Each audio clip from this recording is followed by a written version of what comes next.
Good evening, everybody. Hello and welcome to Faeria. Does anyone but me even remember this game? That's the question I intend to ask and answer today. Faeria! Ah, Faeria. Who could remember? Who could forget? Now this is Faeria. And god damn it, it was about time that somebody on this platform is streaming Faeria again. For those of you that do not know Faeria, which I will assume most of you, it's most of you. Most of you will probably not remember Faeria. But Faeria is such an amazing game. Well, it was such an amazing game. Hey, Ati, nice to see you. One of the few people out there that can still remember the days of old. The days of yonder, where the folks of old were playing Faeria, as was tradition. Yeah, since I'm currently in the process of kind of just killing days until the Monster Hunter Sunbreak and the Monster Sanctuary DLC are released, I kind of hop from game to game, and today I had a little bit of an inkling to be like, you know what? Faeria existed at some point.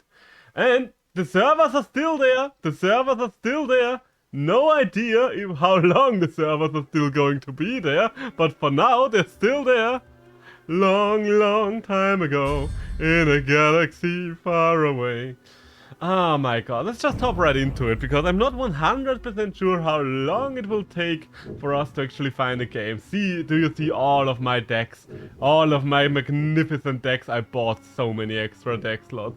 So let's just take a classic for you. You know what? Let's just take something. Let's just go for the classic good old burn. Sleepy! Ah, a card game I see. Aha, you are half right. For you see, Faeria is a card game and a board game as well. Magnificent, isn't it?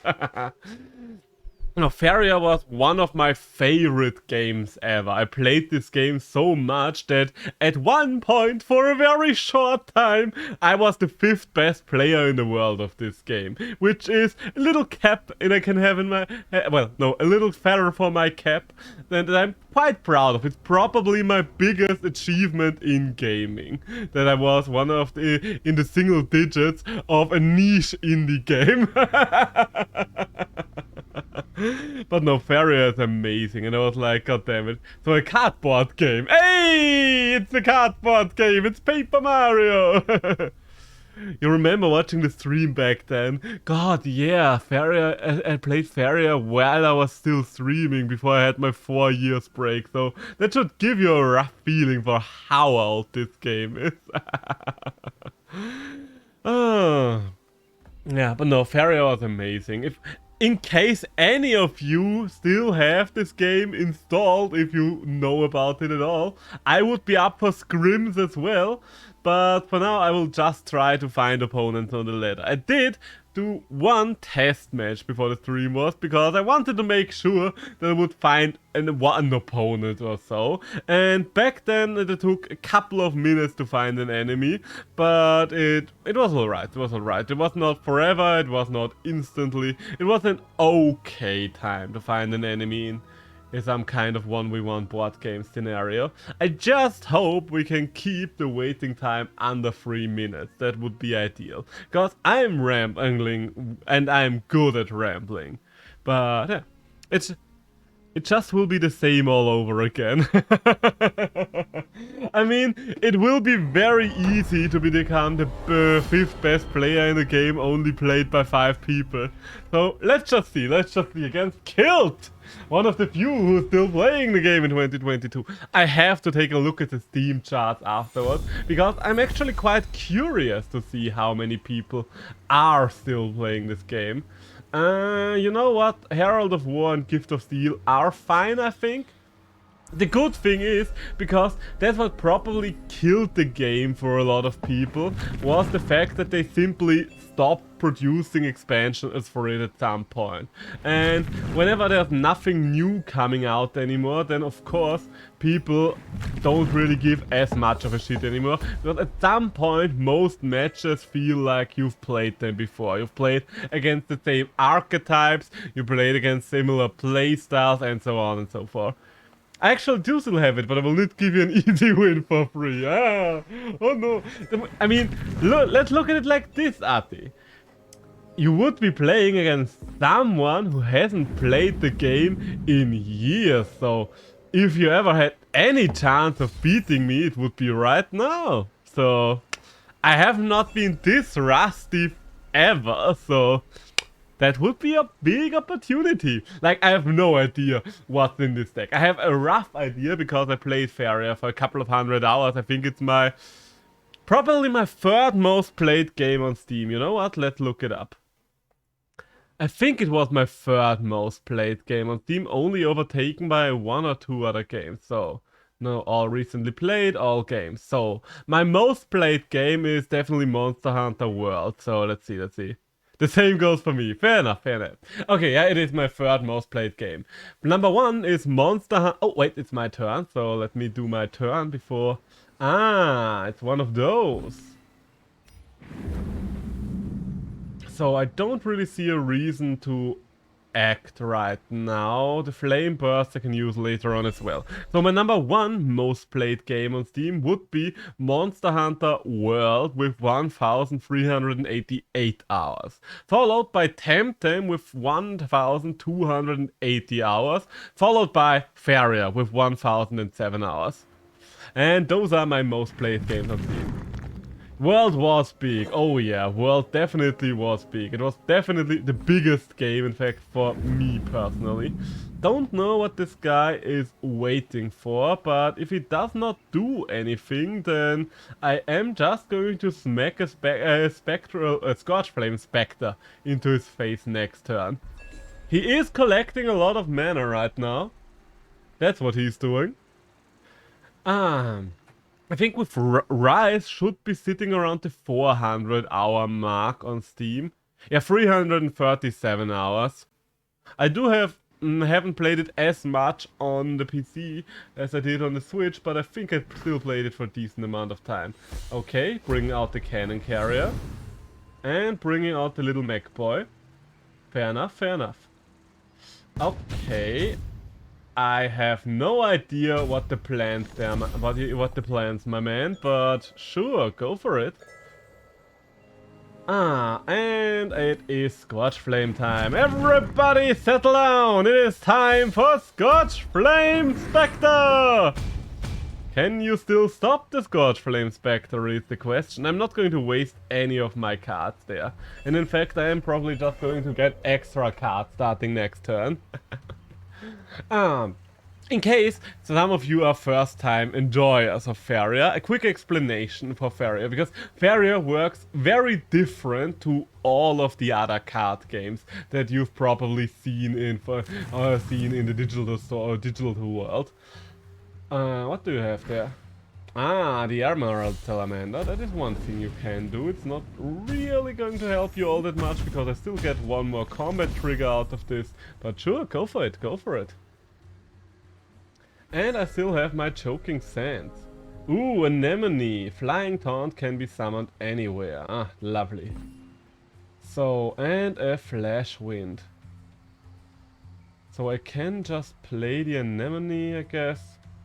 Stop this guy. Yeah, you know what. I think we do want to just prevent you from moving for a little while. And the rest of our cards we're going to save. So, as you might have noticed already, first things first, mana is working quite different in this game. It's technically called Faeria, but I will just call it mana because that's easier to understand for you. You had 3 points of it every turn, but there are also these 4 wells that you can collect from with your creatures. So you can get between 3 and 7 Faeria per turn. Then you have this wheel where you can select 1 action from per turn. You can either generate 1 of those lands adjacent to any of your creatures that are on land or adjacent to your orb. You could also either generate one land of a color or two lands of neutral color. Then you have the possibility of not generating any land and instead either getting one extra point of Faeria or drawing a card. And those are your options in this regard. I think the card limit is 9 with up to 3 copies of the same card in your deck.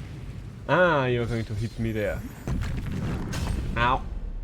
So you did get a hit in, but I am still winning, son. Don't believe me? Well, what do you say about the second Scorch Flame Spectre then? So, 7. Can I kill you? Not quite.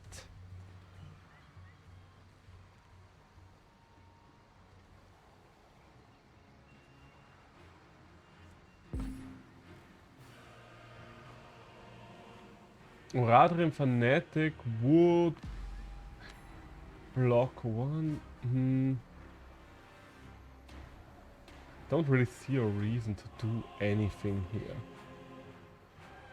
He can probably flame burst me, but even if he double flame bursts me, I'm still not dead. So yeah, let's just leave it at this. The amazing thing is how much I still remember about this game, just because I've been playing it so much back then. So, do you have... Oh, the grappling hook. Yes, the grappling hook is a thing. So I might actually just lose this if you don't have a flame burst. Oh, okay, now that works as well. Congratulations! My first game on stream and is lost. That's how you see how rusty I'm in this game. Ah, yeah, grappling hook was a thing. Alright, let's take another deck. Let's take my Beast Gang deck. We have so many decks, there's literally no reason to take any of them more than once. Ah, world. And yeah, this is Faeria. Faeria was an amazing game in my opinion, and it's a shame, but it kind of got screwed over by the business model, because at first Faeria had an ideal business model in my opinion. In case you are wondering how the business model originally was, oh wait, no, that's not where... Okay, so at the very start of it, you had the option to just do a buy-in and pay 60 bucks and unlock all the cards of the base set forever. They added a couple of more over time and you just had everything as often as you could use it. Which was amazing for someone like me who likes to mess around with different decks. Then, ah yeah, there we have it. Then... you have a few DLCs that you could still just buy and get new cards for. But in between, every now and then, they try to meddle with booster packs, aka loot boxes. Let's be honest, because every card game tries that, because everybody thinks they can get away with it. And that kind of stopped every kind of momentum that the game was building up, because people don't want to invest in loot box economies when they are already invested in a similar economy. And back then Hearthstone was still going strong, because let's see, which year did Faeria get released then, is the question. Faeria is old, I think. Faeria. Hey, you could still get it for $4.99 right now. It is on sale. It's 2017, so it's 5 years old. Honestly, I would have thought it would be older. I'm kind of surprised that it ain't older. Thought it would have at least been 2015. Ah, looks like Kilt's the only one hanging around right now. Alright then, Kilt. Round number 2. Okay, looks like this is not a mono green deck. That's how little I remember about any of these decks, because I was sure as hell this one would be mono green. Okay, and this card you get if you're the second player. I think I should just mention that. So, looks like you still have the same deck, but you will immediately realize that I have a different deck right now, Mr. Kilt, sir. Well, let's see if you're going to take another victory against me. I wasn't really drawing good cards either. I don't really want to say stuff like that, because it does sound like I try to make excuses, but come on, I only drew one Scorchflame Spectre and one of those little other guys for the entirety of the game, really. So, okay, Runin's Guidance takes you out quite comfortably. And yeah, we do want you with jump and extra health as a collector. That's the thing in this game. It's very important to have a certain amount of control of the side wells, because at some point you can simply just out-resource the enemy. And a collector is usually something that can collect from 2 wells at once. Like in this example, this creature has jump, so it can use 2 spaces at once and move over other creatures. So it can hop in between those wells and be fine and dandy. So let's move over here and start double collecting here.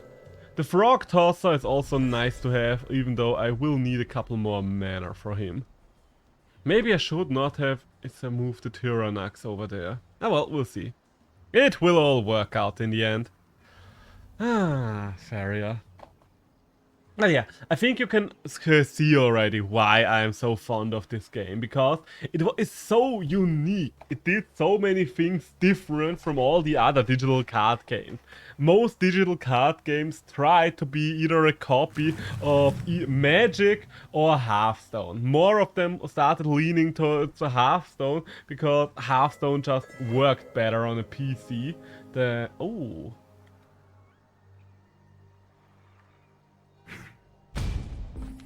I think I want. Wonderful. So, and I will move you over here just so I can use you as a collector next turn. So, I still need more Faeria for the Frog Tosser. He is collecting a fair amount of mana right now, but I do now know that he does have the grappling hook and stuff like that, and he's going for mech explosion. So, as long as I stop his mechs from building up around my face, I'm good.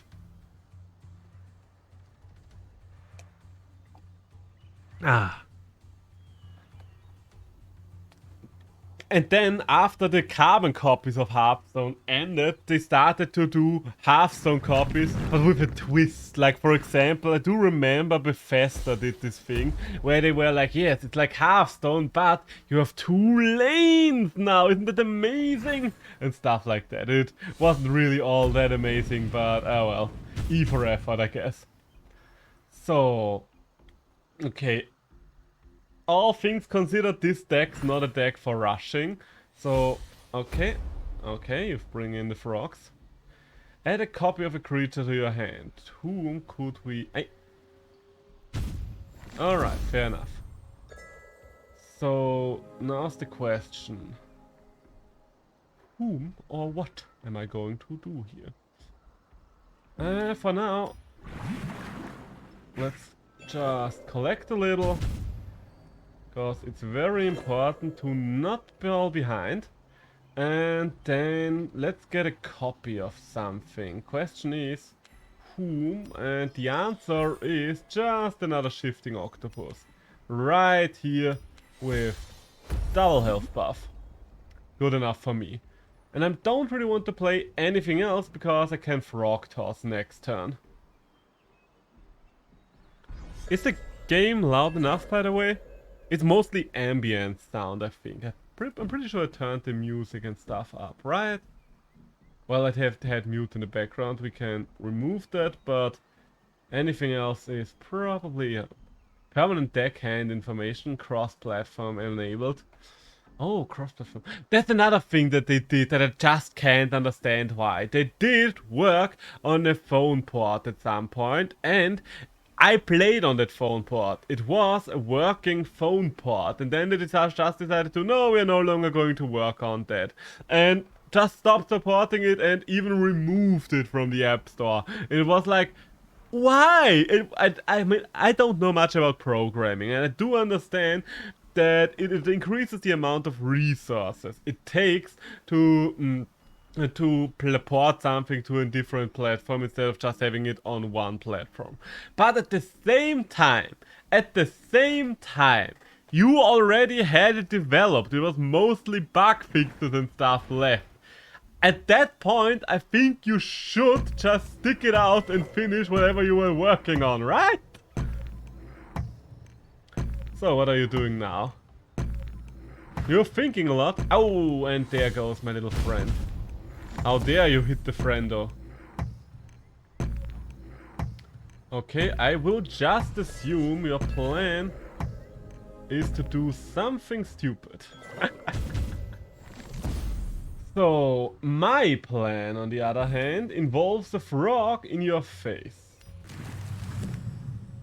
Whose face, you might ask? Whom's face? Let's just say your face. Yeah, that sounds like a nice plan, doesn't it? Get frogged. So, and now that we can do this, might as well hunt you down with a vengeance, shall we? Okay, so we do have board control right now? Hard to say. We do have board control in a sense that we have our islands pretty close up to his face and we are in a better position when it comes to collecting. Like, we can set up several multi-collectors here. I think I do need another frog tosser. And I do want one more card. Do I want the orphan fungus? Yeah. I don't want you to be able to collect anymore though. Did cost than frog tosser, so that was kind of a hefty investment, but at the same time, we are in a very good position right now as long as we stop him from collecting mana. Because right now, whatever he plays, we have more than enough resources to deal with it. I think that's one of the you could see it as both a downside and an improvement, I guess. On one hand, once you start losing, you are most likely going to keep losing in this game. Just because of the nature of it being this control driven. There we go. And then I will move you back. And generate. You know what? Generate. Oh wait, I don't have Faeria anymore. You know what? Since we are the ones at your face, we might as well just roll with it and hit it. Hit it till you quit it, one might say. Yeah, I have to then have a weakness in games like these, that I always try to opt for board control over face damage. And a lot of the time that bites me in the arse. Because I feel like I need to get shit under control, and that does not necessarily work out for me in a lot of situations. So... shit. Okay, so my leaping Fugu is almost ready to pop.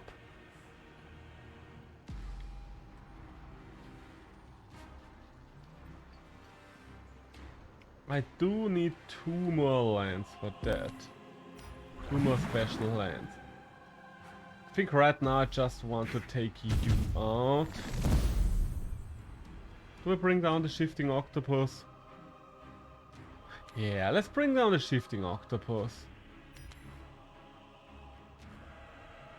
It will need...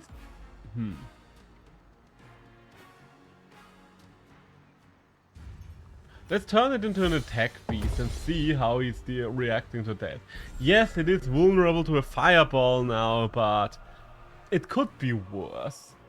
A fireball would still be resources that he has to waste on defending, while he can't do anything about my double collector over here. And I haven't seen Cypher's Wrath or whatever that card was called from his deck yet. That's the thing if you match against someone several times and he's always using the same deck. I mean, he's using the same deck twice in a row, while you are just hopping around between decks.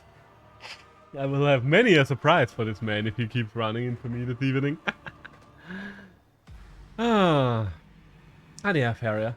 I did stop playing Faeria at some point when it was just it felt like it was all the same at some point, because that's the problem with a game where no new content comes out anymore. At some point it is going to feel stale, and granted it did keep me entertained for over 1,000 hours, and quite frankly, if a game even keeps you entertained for like 100 hours straight, it has already been a great game in my opinion. Not many games can claim to have that highest honor. Heck, even a game that keeps me entertained for like 1 hour can be a great game.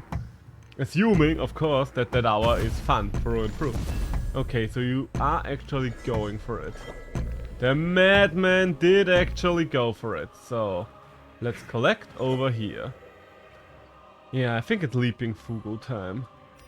So we are going to send you out. And it's time for the Leaping Fugu. So, I think I would rather have Faeria right now. Yeah, and I'm just going to let this frog sit here. Let him be the one to kill it. Let him waste one move here. He's the one that has to worry about my Leaping Fugu in his face, so I might actually consider Aurora's creation, that Leaping Fugu. I don't really like that option, but at this point I just need to keep applying pressure until he crumbles. Oh, he's grappling hooking. Alright, he's moving all the way over there now. Fair enough, fair enough.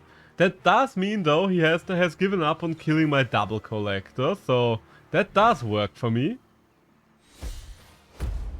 Okay, another beast trainer. Fair enough, fair enough. Ooh, Time of Legends. I can't even remember which kind of legend they have.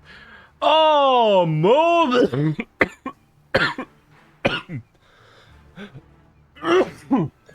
Sorry about that. But it is Moby, the Azure Sky Whale! It's like a whale, but in the sky. So let's jump over here. And then let's bring out the whale! And all of a sudden, he has an empty board.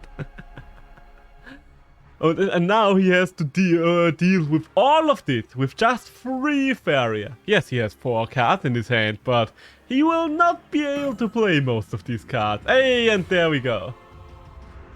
We've got a victory under our belt. So killed, it's 1-1. And those are daily quests. So, let's see. Can I get another game against Killed? Can we settle this with a best of 3? Killed, my friend, let's go. You know that there's no one but you and me in this queue, so why waste both of our times? Also, I think I needed to look something up, didn't I? I wanted to look something up. Yes, the Steam chart. Steam chart Faeria. Let's see how many people are still playing this game. 59 were playing 27 minutes ago. Over the last 24 hours, it had a 68 player peak. But yeah, not all that many people are still playing Faeria these days, as you might be able to see. Which is fair, since the game didn't get any meaningful updates anymore for a couple of years. I think the last small update was a bug or fix or so, like 1 year ago. Hey, and there's another one of those 59 people.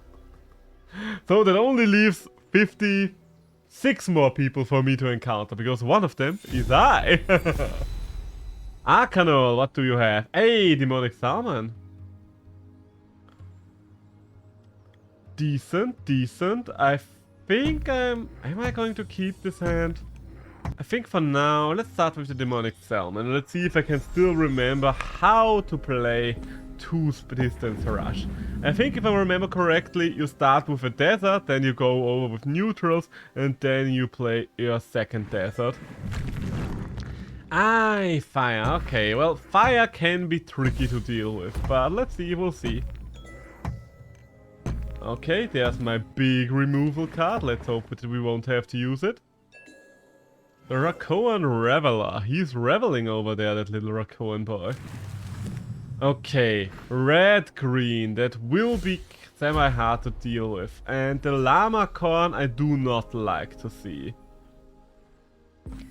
So I am just not going to play anything this turn and last nightmaring the llama corn, because if I don't last nightmare the llama corn, then everything I do will just be void. Zero, nada, nothing. Did I just say nothing? What kind of cringe cat boy am I? So, let's see, what do we have here? What do we do with all of this? Okay, considering you moved your thing to the side, I am going to play this. And then let's bring in the wind soldier, kill one. The real soldier. Ah, the wild soldier indeed! You're doing what play? I'm playing Faeria, the game where I was once the 5th best player in the world. Oh, interesting. Uh-huh. It is, isn't it? What? I'm sorry, I'm very tired. That's why I sound like that. Everything's alright, honey. Everything's alright. You're going to learn a little? What? Are you gonna learn a little? Learn / play Wilderness. Go for it. Thanks, sweetie. By the way, Ati is in the chat if you want to greet her. Etty! Oh, no, I wasn't. Etty! Ata! Hey, how you doing? Hmm. Hey. Oof, this is annoying to deal with. I'm just going to plop another desert down for this turn. But How you doing, girl? nothing here really works right now. That llama corn really messed me up. I think this is the first time I've ever seen anyone use a llama corn as well. Okay, so I had to waste one of my last nightmares already. How you doing, Ati, by the way? I'm playing... Probably save that. As this first simling, I'm gonna play Sims now while I'm learning for a LAP for my Lehrabschlussprüfung. How are you? Prüfung? Prüfung. I can't talk right now. I'm very Everything's tired. alright, honey. I had a long day of doing nothing. Ooh. So, are you tired over there? Yes, I'm tired, sweetie. Tired, baby. Please? Oh, excuse me. What do you want? What are you trying to do here? Okay. Oh, you used me as cover up. I was very confused there. Let's see. There was something that Yeah, it's something for you. Yeah. Okay.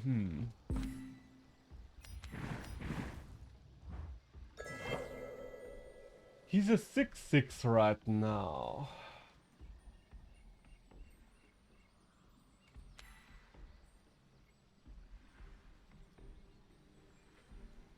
At some point I will have to deal with the Llama Khan. But for now, let's bring down the Zealous Crusader and stop him from counter-rushing us.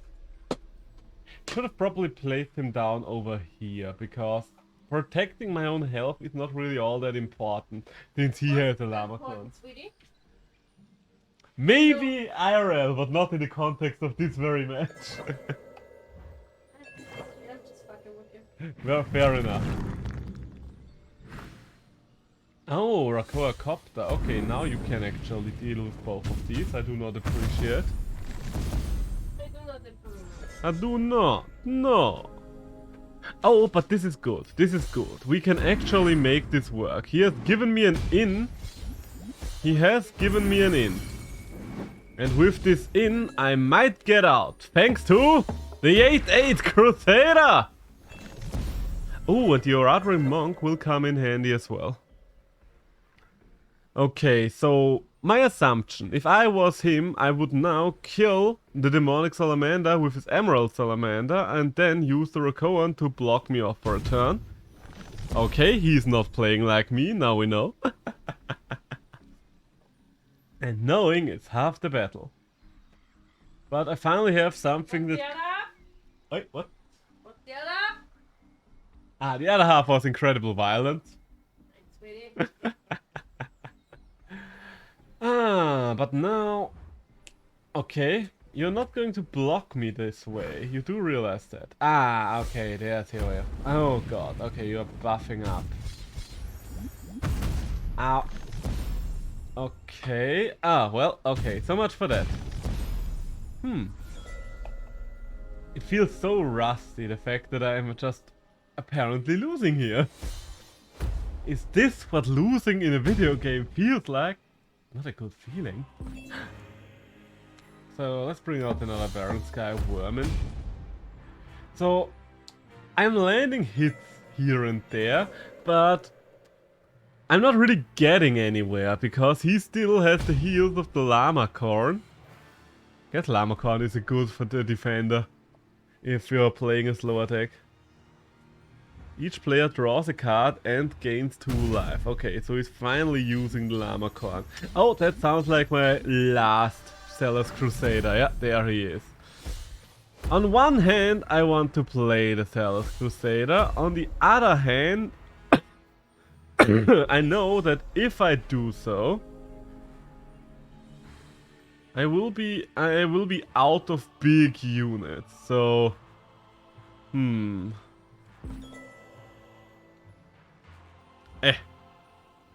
over here. Am I going to take out the Rakoa Copter? Yeah, let's take out the Rakoa Copter. Okay, so now we are at a stalemate, but he's at an advantage. Rush decks do generally get disadvantage if their first assault gets stopped, and the Llamacorn did stop the first assault very hard. Honestly, now that I see the Llamacorn in action for once, I'm like, why haven't more people been using the Llamacorn back in the day?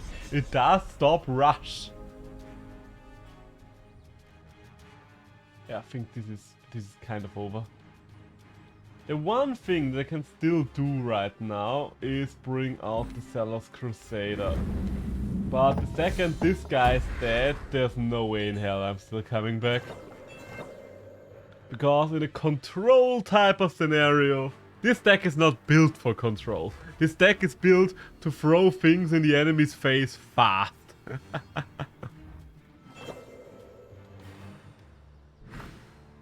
And there's the Cracked Fun Beast, one of the OGs. Spreading all these buffs around, alright.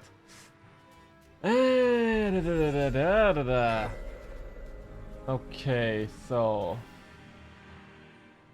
I mean, killing you does seem like a good idea, doesn't it? And I think I'm going to end the beast as well. Just so the Zealous Crusader sits around for one more turn. Ah yes, another Flash Salmon. Would be useful if there was any room left in front of his face.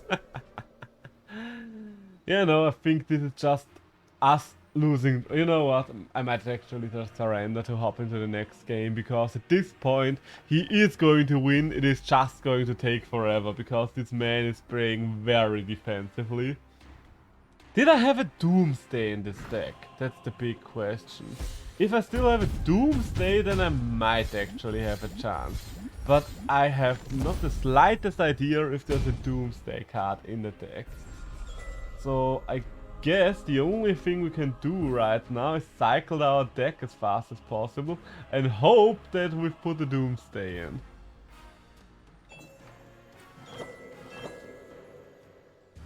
Nine cards left in the deck. Even with a Doomsday, there's a good chance that he might actually be killing me right there. I do like card games, but I suck at making decks. Honestly, very fair, Sleepy. I used to be the same. I usually play... Oh, okay, yeah, this is over. GG, my friend. GG. You know what? Wait. We do have our chat messages. Well played. You exceeded my expectations. There we go.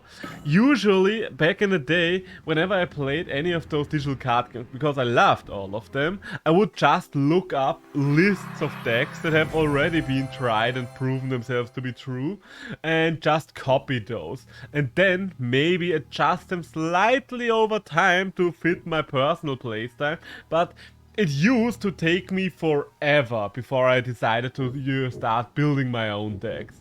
A lot of these decks are actually not my own decks, but rather decks that I copied to mess around with. Some of them are my own creations, but at some point I was just like, hey, let's see what others... Like, what I use are buying is my own creation. I do remember that one. We will be using what I use are buying at some point. But for now, let's go for the Karasios deck. I do remember that one being fun as well. But the same was true with Monster Hunter. I never used to build my own sets. Like, right at the end of Iceborne and the entirety of Rise were the only times in my Monster Hunter playtime where I dared to build my own armor sets. Just because I didn't really have enough of a grasp of the mechanics and the energy to figure them out to find what the optimal set is. Especially, let's be honest, with how tedious they made it to think about things like elemental damage and how much hidden information there was. That's one thing I will always be thankful for when it comes to Rise, the fact that it displays almost all of the information. I still think that the elemental system in Monster Hunter is junk, but stuff like hit zone values for different monsters and stuff like that, or paralyze thresholds are finally laid open for us. And that's a good improvement. Yeah. In Hearthstone I never did my own decks as well. I did build my own decks when I was still playing Magic the Gathering, but that was mostly because if you're playing a card game in the flesh, in the actual paper, then you don't really have that option most of the time, because most of the time you don't have all the cards and your deck will slowly grow over time just from cards that you drew from random booster packs. In the beginning and now I made my own armor sets, but for Bogans and Meta I used guides. Honestly, very fair. I will never judge anyone for using a guide because, as I already mentioned, it takes forever to really have an in-depth look, an in-depth understanding of mechanics of a game, and it does kind of feel shitty if you're using a set and it just doesn't perform as much as well as the set of someone else who just copied some set online next to you. Granted, if that does not bother you, then more power to you, but sometimes it did bother me and I was like, this isn't really optimized, I'm just going to roll with something else again. Which is a bit of a shame, but it's just part of the human condition, I guess. But yeah, I do understand that it's the point I'm getting at here. That's why I use Longsword and Hammer, cause fun. Oh yeah, Hammer is definitely the most fun. I'm looking forward to one thing when it comes to Hammer in Sunbreak especially, because while they didn't change much about the core moveset, they adjusted the stun values and the damage numbers a lot for Iceborne. So I kind of hope that Hammer will finally perform a little better again. I will play it no matter what, because I'm a Hammer bro, I'm the Hammer main here, I love the Hammer and I will always be using the Hammer. But it would be nice for the Hammer to work a little better. The smallest of the small! Where did that come from? Because you're a Hammer. I can't say nothing, I like Hammer. The Hammer is great. So... yeah, I don't think I want those, but it's okay, we have 2 of the Karasios already. Fair enough, fair enough. Iceborne at the beginning was stagger face. Oh yeah, the good old days. Those were the glory days. Honestly, I still think Hammer was at one of its strongest points during Iceborne, just because the Hammer made the most of the Clutch Claw, in my opinion, just because of how natural it felt to use. I think no other weapon can claim that it had as much of a natural usage of the Clutch Claw as the Hammer, just because it was part of its charge combo moveset. I think the one thing that came close was probably the Land with its Clutch Claw counter, but since you were kind of dependent on the monster there... ooh, interesting. Very interesting. Okay, so I should probably start to get these Karasios killed. So I do not want to summon this one unless the other one has already died, if I remember correctly. Oh, wait. Giverin. Oh, that's what the Steamforge does. I thought this thing would do something entirely different. Okay, okay, you're moving over here. You're schmoving. I see. Looks like this guy's playing a neutral deck, although I'm... okay, that's all of my Karasios. Gracias. Gracias! Okay, under these circumstances, let's just do this. And bring out the other two Karasios. But the second we play the last one, we'll have to be ready to copy it, just so we don't run out of Karasios. We are going to swarm this man with fishy fish. Yeah, he realized that fighting the Karasios is pointless. There is no winning against the Karasios after all. I think... I don't know, has there been testing already during the demo, or if the Hammer Stand values are finally worth a damn? So, okay, I am just going to kill you, and I'm just going to collect there. And we are in an excellent position to set up a double collector here. And you are still going to be safe and sound in my hand for a little longer. I don't really know what this guy's plan is right now. He does kind of play an aggro deck defensively, and I don't know what to think of about that. Like, why would you do that? Why would you do anything like that? Doesn't make any sense. Okay, and okay, he does not want to kill the Karasios anymore, apparently. Fair enough, I would not want to kill the Karasios either. Let's see. If I'm not mistaken, this thing only has its buffs. Okay, is there any chance I could get...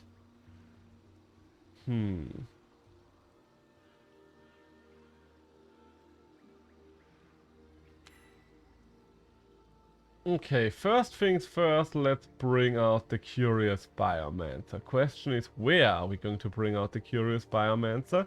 Good question. Thanks for asking. We're just going to kill this thing. Then we are going to play the Curious Biomancer. Wait, what? Oh, I guess that's the only non-blue creature in my deck. Well, I guess all the Swarming Karasios are in my hand right now, so that would make some form of sense. So, and other than that, it's time for the Frog Tosser to, you guessed it, toss some frogs.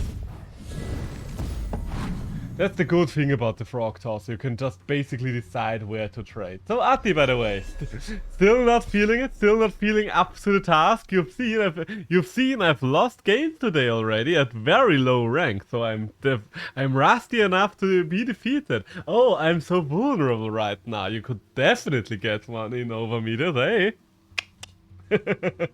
No, it's fair if you don't have the time and or energy or just are not in the mood for it. But it would be fun, I think it would be fun.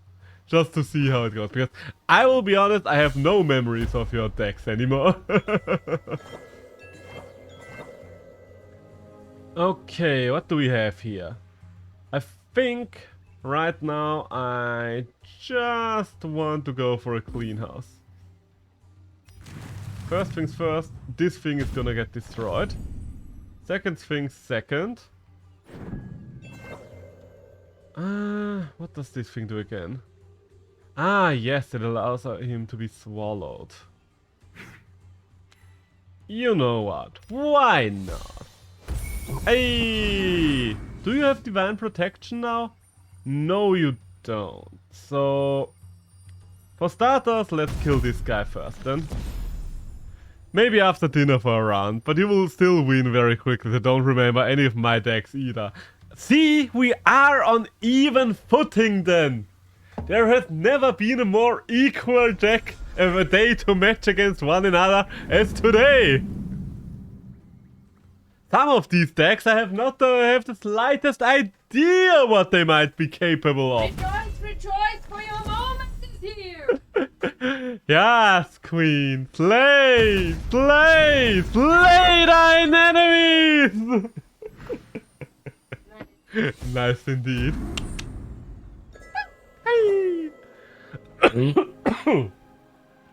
So I think I'm just going to kill here, and I will just start to hit. Sometimes you just gotta kill. Just kill him. I'm killing it. You're thrilling it. So no reason to do much at all here. Just place down a couple more collectors. But yeah. I think honestly this game was mostly won because my enemy had no idea what he or she was doing. eBay France. I'm fighting against this retail website, I only just noticed. When you fight against the whole of eBay in France. Oh no! Not the entirety! Wait. I thought that he was alive. Shwee. Shouldn't have said Ovo. equally as cursed. Fair enough. So, not really a reason to play any cards there. I don't think he has really a chance to win anymore. Like, even if he kills Maginata, he could only do so with Last Nightmare. That would set him back 2 turns in terms of Faeria production. But the very next day, da da da da da. Save me from here. I to someone Special. So yeah, this is over.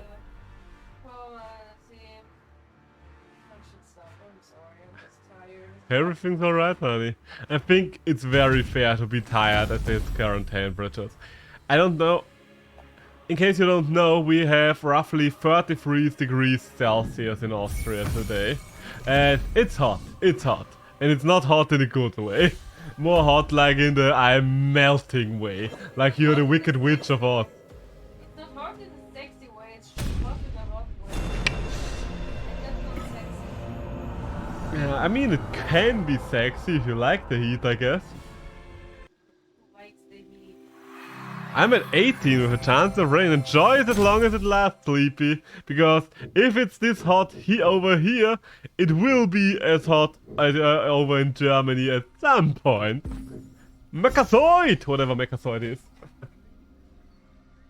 So I do have to say though, so far we had 3 different people we were able to go up with up against.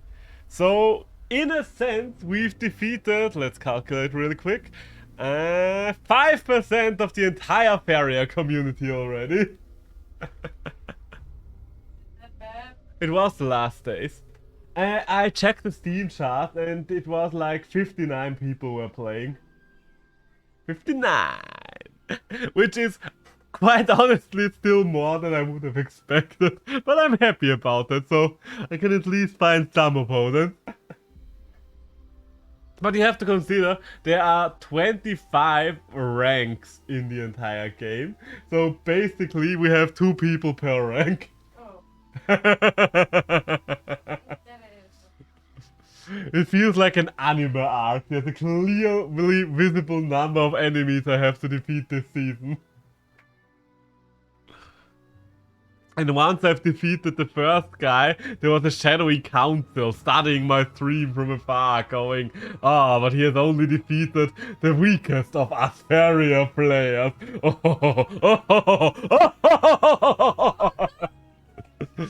Oh, that's how I imagine the Faeria community watching my glorious return. The most glorious. It is the returners of the glorious. Same. Very fair. Is the brain melting? Are you like a troll in the Discworld romance? Yes. Romance? No, it's not romance in English. I get what you mean. I was books. I was talking about books. Written by Sir Terry Pratchett. One of the few people who was actually right about calling himself Sir. He has been knighted. The queen knighted him. Oh.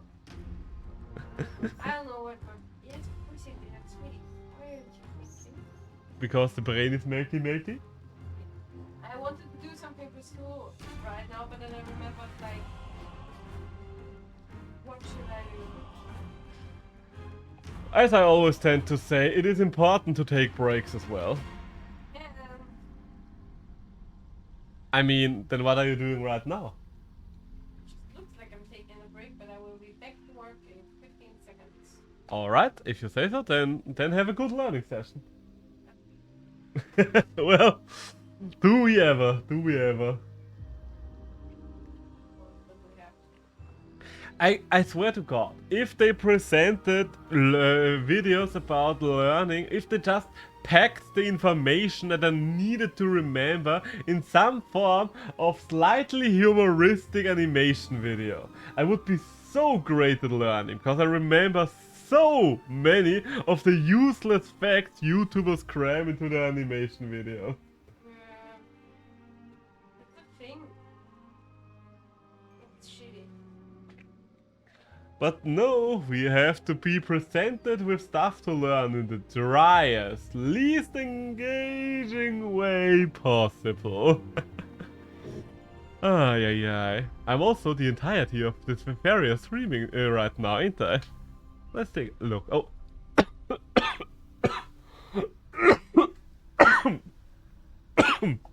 Sorry about that. So let's take a look. If anyone but me is streaming Faeria right now, I somehow doubt it, but let's see. Nope, just me. Just me and you guys. Just us 3 or 4 here.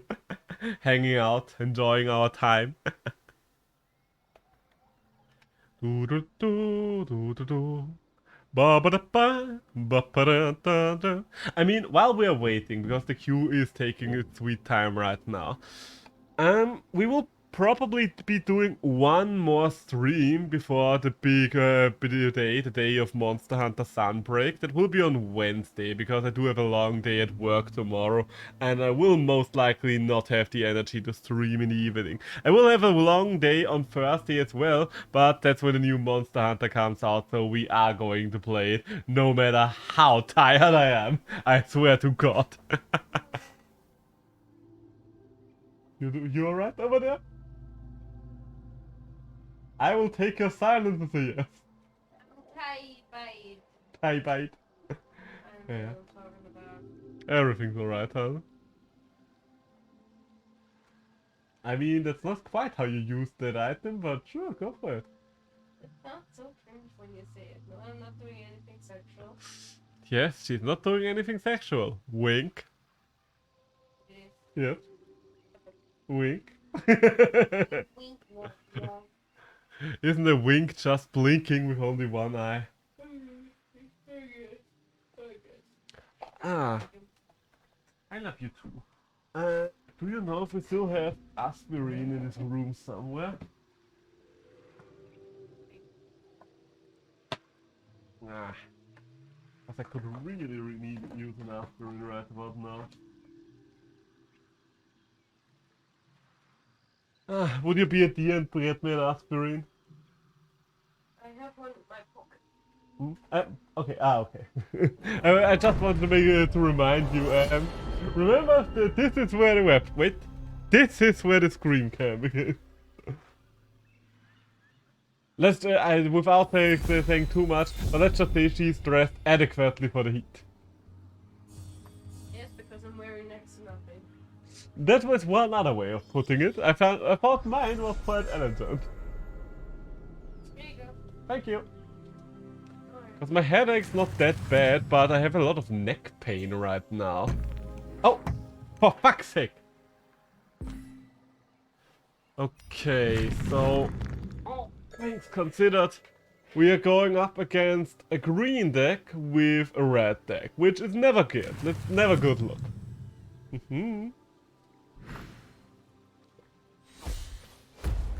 Okay, and now I'm starting to worry. Okay, you know what? I think it does look like he is trying to contest this side. So I will just leave the underground brigand over here and then start building up my defenses over there. That does sound like a plan. Ooh, the axe grinder. That would be another possibility. Axe grinder, grind me an axe. I'll just do this for now and see how he reacts. If he's going to block me off, I can still at least get close enough to his wells to pluck down and buff up axe grinder. Because if you don't know the axe grinder, he does get +1/+1 if summoned next to the enemy well, making him one of the best low-cost units in the entire game. You are summoning a lot of forests. I'm halfway expecting Taroom to come out anytime soon. Oh, are you blocking off my... Oh, wait, no, only when you get destroyed. Fair enough. So, axe grinder, fair enough. And I don't really...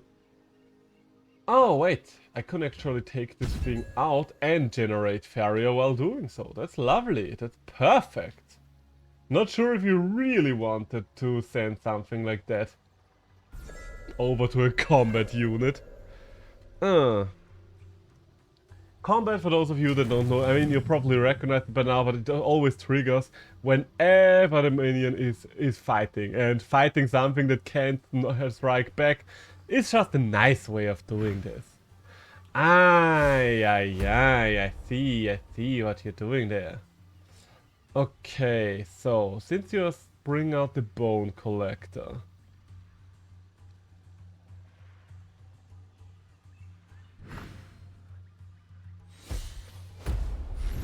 Okay, since you're buffing up the bone collector.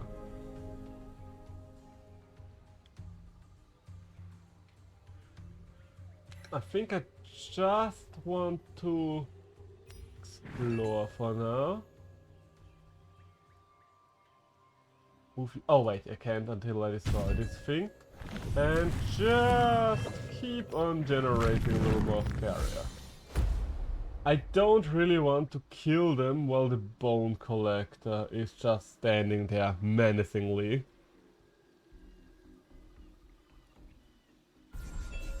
That's the problem I'm facing right now. Red versus green has always been one of the worst matchups. That's the one matchup where green always shines, because everything it has is tanky as hell. So many things I could just kill. So many I could just kill if it wasn't for the bone collector. But quite honestly, I am probably going to just ignore the bone collector. Because otherwise I'm just going to allow him to run rampant there. Which ain't great. Ain't great.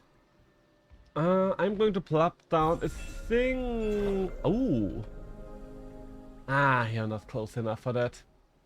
You're not close enough for that, but that's still okay, that's still okay. So, how are we doing this?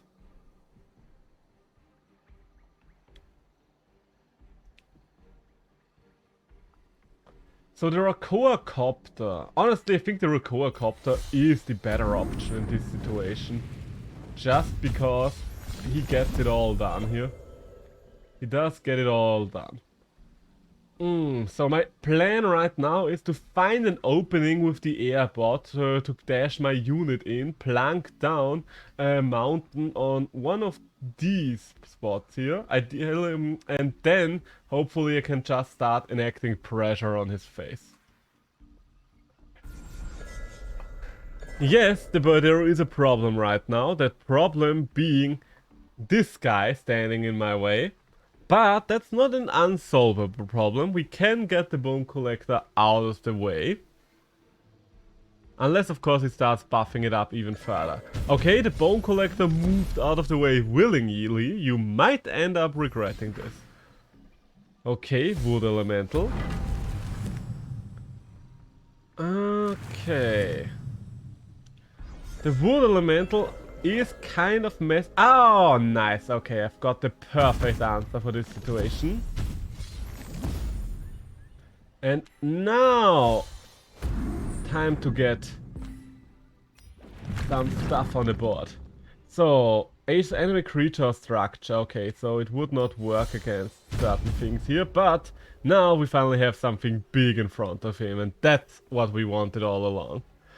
Okay, so now I am finally the one who can start applying some pressure, because so far I had to play around the Bone Collector for way too long, but it kind of allowed me just get in there.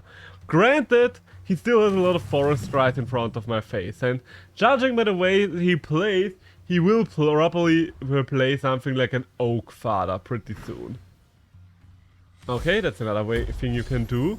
But that's still okay, because then we can kill you with Bomb Slinger. Okay, that's another thing you can do, I guess. Okay, under those circumstances I can still use the Bomb Slinger and detonate.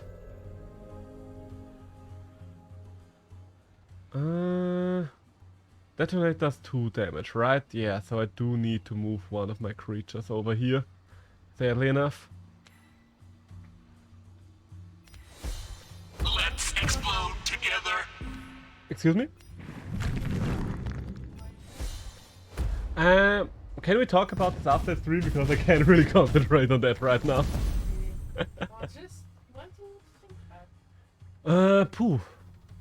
I will have to think about that, because usually my answers go into the direction of stuff related to video games I like, stuff related to my isopod hobby, stuff related to I like shirts with prints about video games and stuff like that. Yeah. Honestly, since we are living in this house, stuff like new metal displays would also be pretty interesting. Stuff to put up on the empty wall. Or even something like the spice rack. I love you too. The spice rack you've shown me, for example. I could put my tea thing in there. I thought about like getting something like that. Ah. But I will never tell you when I'm gonna get you. Oh no! Secrets in a relationship! That's the first sign of an unhealthy relationship, right? Oh, you're puffing up there. Does a combat ability trigger? Okay, it does trigger even if I die. Nice. Okay, yeah, you are kind of fucked there, aren't you, my boy? So much damage. I just said it. So, lots and lots of damage to the face. And let's plop down a double collector over there, just Victor. He does have to kill all of my creatures to get through this turn. Or he could heal, that's another option he has. But either way, he is in trouble right now.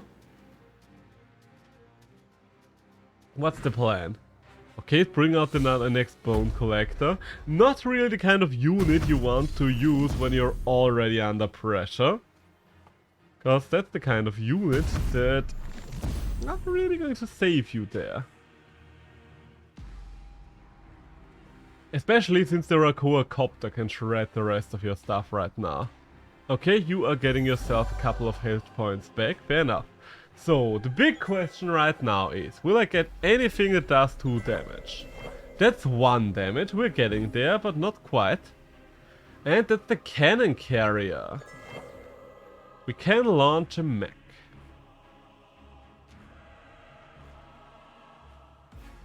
Do I want to launch a mech? Let's think about this. Why would I want to launch a mech? You know what? I'm thinking about this the wrong way. The right way of thinking about this would be, why wouldn't I want to launch a mech if given the option? And the answer is, there is no reason why one would not launch a mech if possible. There is no good reason not to launch a mech. Alright, so I think this is pretty much over. There's no way in hell he can come back from this amount of pressure. Even if he plays something like Taroom now, which he doesn't even have the Faeria now. He won't be able to soak up all the damage in front of his face. And I even have a Ground Shaker in my hand, so as soon as I get my third Ground Shaker, which I will just assume that I have, because one of the best cards. My god, stop healing yourself! You're not even healing yourself enough! You're just delaying the inevitable, Scarsmoth! Oh my god, he actually healed himself to a point where the both of them can't kill him anymore. Ah! Okay, give me a card that kills. That's not a card that kills, game. That's not what I was asking you. And... do I bring out the ground shaker? You know what? Yeah, let's put you down to 1 hit point. 1 measly hit point. Can you come back from 1 hit point with your 1 little card in your hand? Can you now, Scarsmouth? It's fun to see because that my webcam and the background screen don't really move further away or closer the same space. So when I do it too fast, it kind of spaces out. So I should stop that. This is hard on the eyes. I just noticed. Sorry about that. Well played indeed, sir. You exceeded my expectations. That's what I love about this taunt. It's just so vile. So, what else do we have here? We just had a red deck, so let's... I had my red... You know what? Blue. A blue deck. Why not a blue deck? Mostly because I'm bad with blue decks, but... well, at least I used to. But maybe, since I'm bad with all decks now, I'm actually good with blue decks. Ever thought about that? Ah, Prinzenrolle? Gönnung. Ah. It's still... I don't know, it's such a weird feeling that you can barely remember a lot of the things, but others are still clear as day in your mind when it comes to a game like this that you've played for so long. I guess it's the same with Hollow Knight. No matter how long my break from Hollow Knight I will be taking, it will always come back to me because I've spent so much time on that game already. Hollow Knight is such a good game. I do plan on doing one more replay of the game in Steel Soul mode once we're getting close to the release of... what's it called again? Silksong. There we go. God, the heat's even getting my... Silk or Note Boat.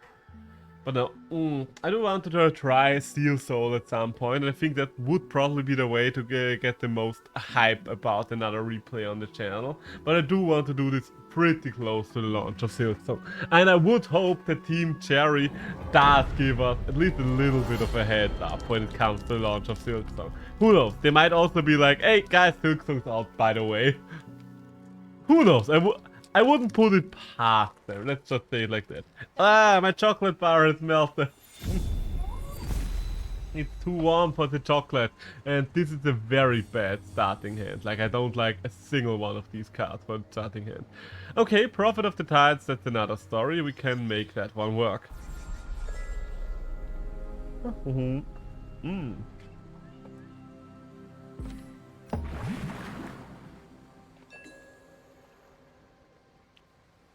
Okay, so... Let's start by setting up a double collector. A neat little double collector over there.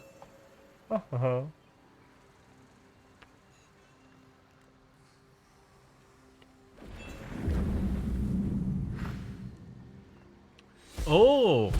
Are you playing a what I use a buying deck as well, or why are you using my merchant here? That's the question I'm asked. What the fuck are these kinds of... wait. Oh, right, because I get the card that he didn't pick. Okay, I now remember what that thing actually does. So, since you are able to just charge me anyway, I think I might as well collect the Faeria from here. And bring out the Battletoads. Just so I have a couple of more collectors set up. That's a good thing.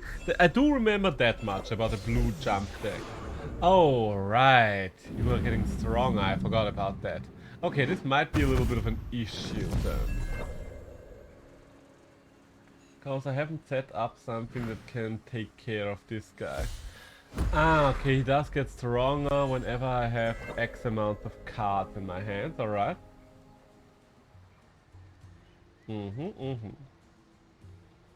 Makes sense, fair enough. I do understand now.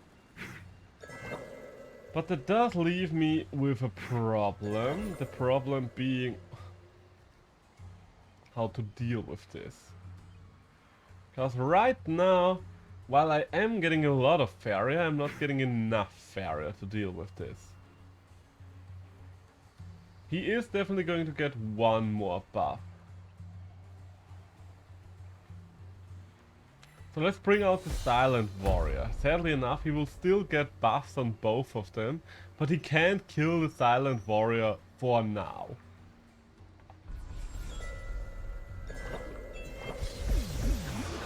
With that out of the way, at least I'm starting to get into position to really collect on the other side. And the more I collect, the cheaper the Wave Crash Colossus is gonna be. And once that thing is cheap, I can at least get rid of a couple of more cards in my hand. Ah, it's really hard to play against the deck.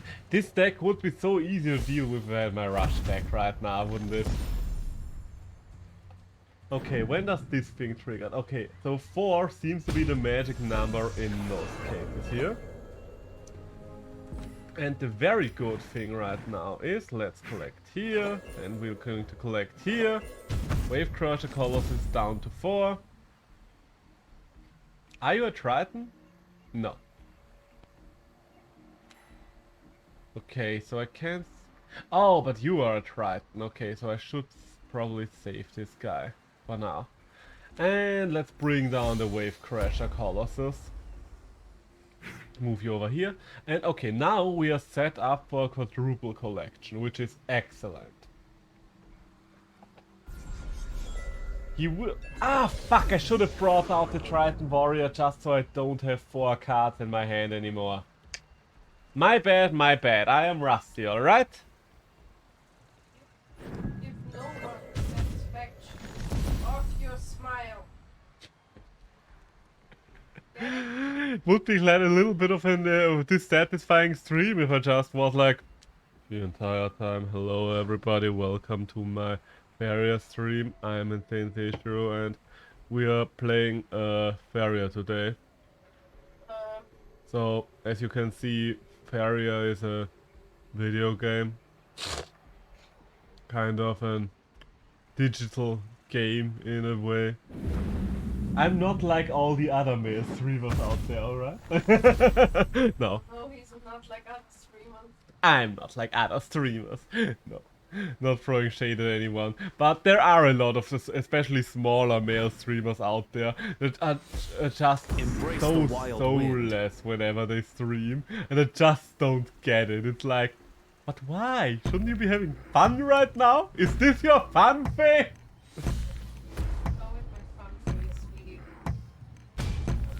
Don't really know about you playing this guy to BH, but oh well. So we're going to turn this land, and now we can finally reduce the amount of cards we still have in our hand. That or we're going to play the Battletoad. You know what? I think the Battletoads are another good thing to play in this situation, just because it does allow us to have a backup double collector over there in case he kills my Wave Crash Colossus, which, why wouldn't he? He does have a 2-1 to deal with him.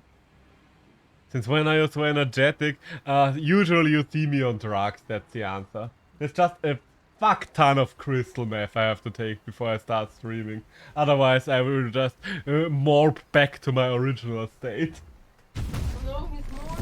Yep, that's me whenever I start my stream. I blink, look at the camera and go, it's Morbin time. He always does that. Whenever I talk, whenever I talk, he's just like, I need to more. Stand back, Marie! I need to more. Morbin like there's no tomorrow. So, time to move in. You actually killed him, you crazy son of a gun. Fair enough. So, do I or do I not? Do or not do? You know what? I think I do, because that does give me the possibility of playing 2 6/6s right into the enemy's face. And set up another double collector. Alright, now you will have to deal with me in some capacity. The good thing now is he does kind of have to ignore my other double collector. That's the... Okay, he did in fact not ignore my other double collector for God knows which reason. Do you really think this guy was the problem right now? Not the big frogs. Ooh. And there's another Tide Lord. I will take it. And a net. I don't know about that net either for you, my friend. I think that's not going to get him any net gain. Aye.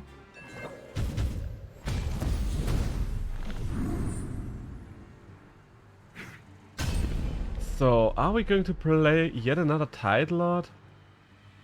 I mean, with the Tide Lord, I can't really afford anything but him. So you know what? I think I'm just going to play a Mystic Beast over there. He can't get rid of all of my frogs, so I do have more than enough options for another Tide Lord. I really love the art in Faeria as well. These cards look so pretty. A lot of the time, whenever I see another card game, I'm only just okay with the art. But it's so colorful, and it does that Magic the Gathering thing, where all of the cards look like they do belong in a world. Well, in the same world. Oh, here's the net again. There's the net. I can't quite kill you with what I've got right now. Right now. By the way, if any of you have anything that you would like to see on Wednesday in regards to a stream game, I'm open for suggestions. I don't want to play Faeria again, or probably don't want to play anything again that I've streamed so far for that regard, just because I'm kind of on a variety trip right now. Oh, how cute. You think you can still accomplish anything here? I think you just accomplished your own demise, didn't you? No, not quite. Ah? Wait, I can? Ah, no, yeah, you actually did accomplish your own demise. Congratulations there, my man. Oh, wait, no. You're still living. You're still barely living, but you are still living. So, let's hop over there, kill you yet again. Cause why wouldn't we? Then time for... Oh, wait. Oh no, you are dead after all. I can kill you with your own net. I think this is a net negative. And if he wouldn't die naturally over here, then he would have just died hearing that joke.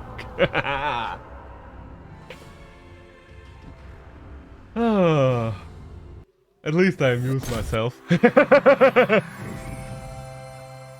I myself started Hades, cause sale and stuff. Oh, Hades is such a great game. Oh yeah, Hades is great.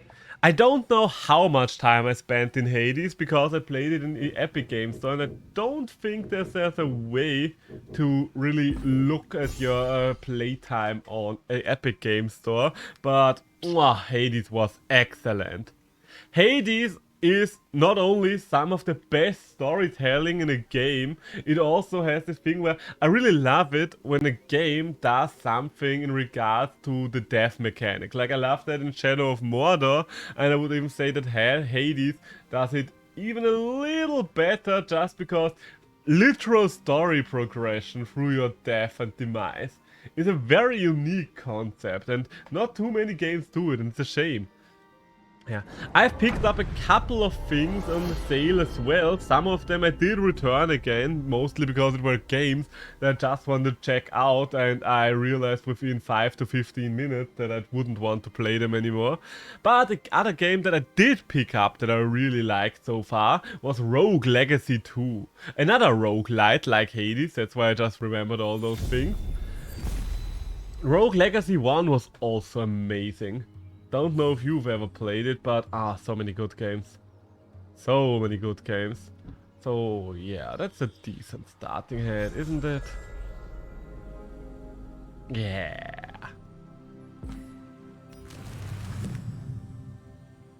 Bring out the Bone Collector. Next turn we're going to send out the Village Elder and it will all be fine, Danny. But no, Hades. I think I almost 100% at Hades. I did literally everything I was capable of doing. Oh, that's bad. That's something I don't like seeing. Except for one quest that I couldn't really get started because it was dependent on a random event that just would not happen for me. Without spoiling anything, it has to do with Morpheus and the Morpheus quest line. I won't say anything more which other characters are related to the quest line, but it just never started for me, which is a bit of a shame because I really tried completing this game, but after it didn't spawn for a couple of hours, after I finished everything else, I was like, you know what, I think I might just be done then. Might just be done, son. So... yeah, okay, so far we are just collecting. Both of the sides are collecting respectively from a distance. I would kind of like for this guy to be next to the Bone Collector, but I don't think that's going to happen. I would also like to be able... oh, it is the Doom Gate! It is a gate leading up to and including Doom. Oh, I can only use it once per turn, but the Doom Gate. What does this thing do? Let's get rid of you for now and bring out our Cohen Shield mates over here. But oh, I love the Doom Gate. I totally forgot that I had the Doom Gate, but the Doom Gate is so much fun to fuck around with. I'm about to fuck around and find out with the Doom Gate. Oh, indeed. I nearly got the first boss first try, but I messed it up. Yeah, Hades is it's not, I mean, I guess it depends on whom you ask. Some people say Hades is one of the easier roguelites, other people say it is still challenging enough. Personally, for me, it is easier, like something like Binding of Isaac, for example. But that's mostly because I'm very bad at Binding of Isaac. That might have something to do with it. So, let's plop that down. Kill you. Because I no longer want to deal with you. Then let's go for some guidance. And you. Bring down the Bloom Sprite. And sacrifice you to the Doom Gate. Ooh, what's this? Ah, something. But you know what it's not, what it is not? Something we can sacrifice. Oh god, I love the sacrifice deck. This was one of my main decks for the longest time. I don't 100% remember, but it was either this or my Scorch Flame deck, with which I became the 5th best player in the entire world. Well, not exactly this deck, but one of the Soul Eater decks. I guess one of the things I still have to say about roguelikes, even though it is not my favorite roguelike, just because I am not too big on the actual core fighting style, but you can't take away one thing from Isaac, and that is just how much variety is in Isaac. That's something that I always wish other roguelikes would accomplish, but to be fair, Isaac did have like a couple of years ahead of them. Have a head start and so many content updates, but no two Isaac runs ever look or feel the same. It's such a shame that I'm not bigger on Isaac, because I think I could have a lot of fun with Isaac if I just loved it a little more. Oh wait, no, I did want to plop down my shield mate, and then I wanted to sacrifice my shield mate. Ooh, Spirit of Rebirth, nice. Would have liked to see you sooner, but better now than never. And then we're sacrificing again! Aha! And give the next creature you draw. I don't see why I should not play this right away. I could buff you up, but I see very little reason to do so right now, so yeah. I only need one more forest for my soul eaters, I do remember that much. But yeah, a roguelike would probably be a good idea for my Wednesday stream as well. We could either be going for some Rogue Legacy, since I'm playing that anyway right now, and yeah, you didn't see the start of it, but I guess with something like a roguelite where there's not much of a story to begin with, doesn't hurt to go. Right. I don't know, would Rogue Legacy be something you would be interested in seeing in? A couple of other suggestions I could have would be Monster Train, Slay the Spire, Oxygen not included. Hey, and there's the first Soul Eater. He's a big guy. Look at the big boy. Look at my big beautiful boy. Am I going to play the first Soul Eater? Not quite. Let's sacrifice something first. Wind Soldier, alright. Let's kill you. Get a couple of more buffs. And then bring out the Eater of Souls. And all of a sudden Horsegoof notices, oh, I might be in trouble right now. Haha, I'm in danger. So it does not look like we will be able to bring out Ostregov. But you know what? I might actually still be able to finish with Ostregov. I don't remember what the movement distance of Ostregov was. I do remember Ostregov being able to basically walk over the entire field in one turn if you actually get him out. Sadly enough, Ostregov would be weaker than our Soul Eaters right now, and we are not going to see Ostregov, which is a shame. Such a shame. I am hopping from deck to deck right now, but this is the first deck where I'm like, god damn it, I would like to play another round with this, but maybe later, maybe later. For now, we are going to stick with diversity. Diversity will help us through adversity. Huh? What's happening? Nothing. You playing your stuff. Alright. I'm just playing Sims. And I'm playing the DLC Strangerville. And it's a bit more strange than I thought. Fair enough. I will listen to your lengthy explanation about what happened after stream's over, alright? Alright. Because I do have a feeling like you want to talk about it. Fair enough. I am sitting in a similar post right now when it comes to The Boys! When if you watch The Boys is such a good show. Season 3 is currently airing, 1 episode per week, and the last episode was so what the fuck. I can really recommend watching The Boys. But I do have to bring up some disclaimer, The Boys can be a very disturbing show as well. So if you're not in the right space of mind for it, maybe don't watch The Boys. It's an excellent show, but you have to be in the right state of mind for it. I have one person to talk to about with The Boys, but I need more people. I at least have Carmen to ramble about with The Boys. I think she's even more of a Boys fan than I am. I mean, it's not a guess. I know for a fact. She's rewatched this show several times. And while I would like to rewatch it, I'm kind of waiting for my girlfriend, my roomie, to be ready for it, because I want to show them The Boys as well, just to have more people to talk about The Boys with. It will be me and The Boys, and my roomie, and my girlfriend. Horskov! Is that someone I fought a couple of years back? Does sound like a somewhat familiar name. Who knows, maybe I'm just thinking things. Alright, so. The Rakoan deck, that's something I always like to do in games like these. I always like to play decks that just used a shit ton of a certain type of creature. Like Elven decks in Magic or Saproling decks in Magic. I wasn't too fond of Goblin decks in Magic though. Because, I don't know, Goblins felt too squishy.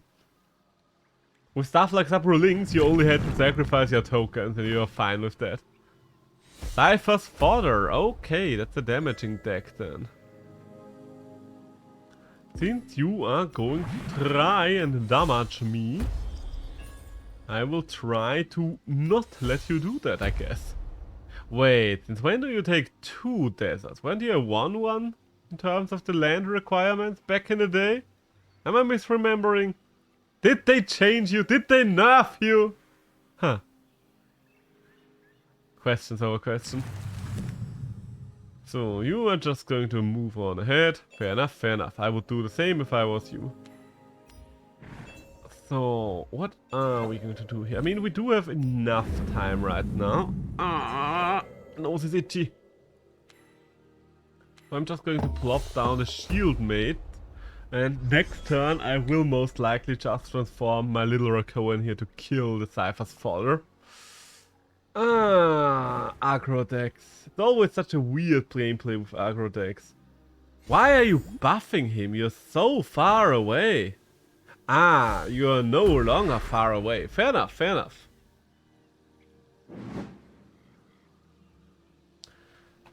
The rider back... Oh, bless ya. The rider back there might be a good opportunity for me in a way. Oh, alright. Okay, there are a couple of things we can and will do here. First things first. I'm the realist.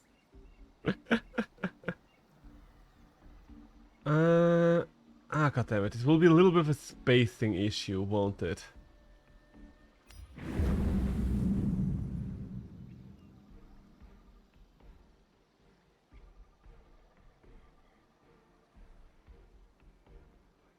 Yeah, I think this is a bit of a spacing issue, sadly enough.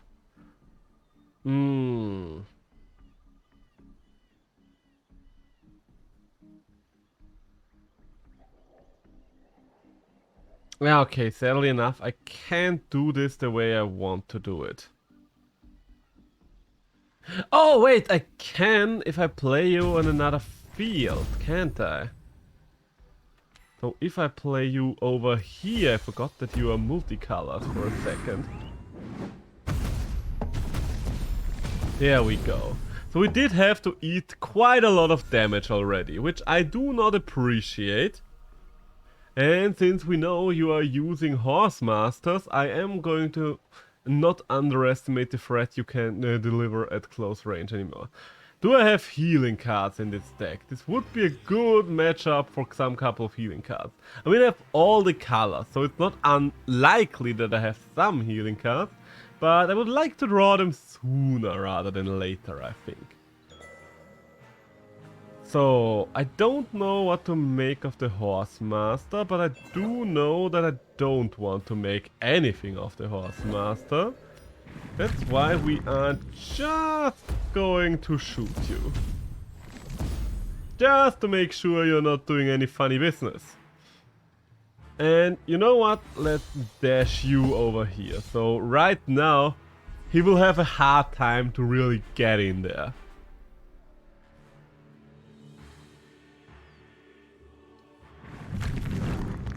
Okay, you're starting to summon stuff back there, fair enough. Okay, that's excellent. That's Runan's Guidance. Am I going to play Runan's Guidance just yet would be the big question.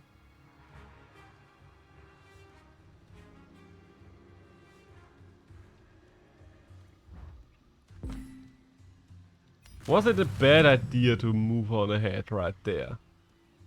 Maybe.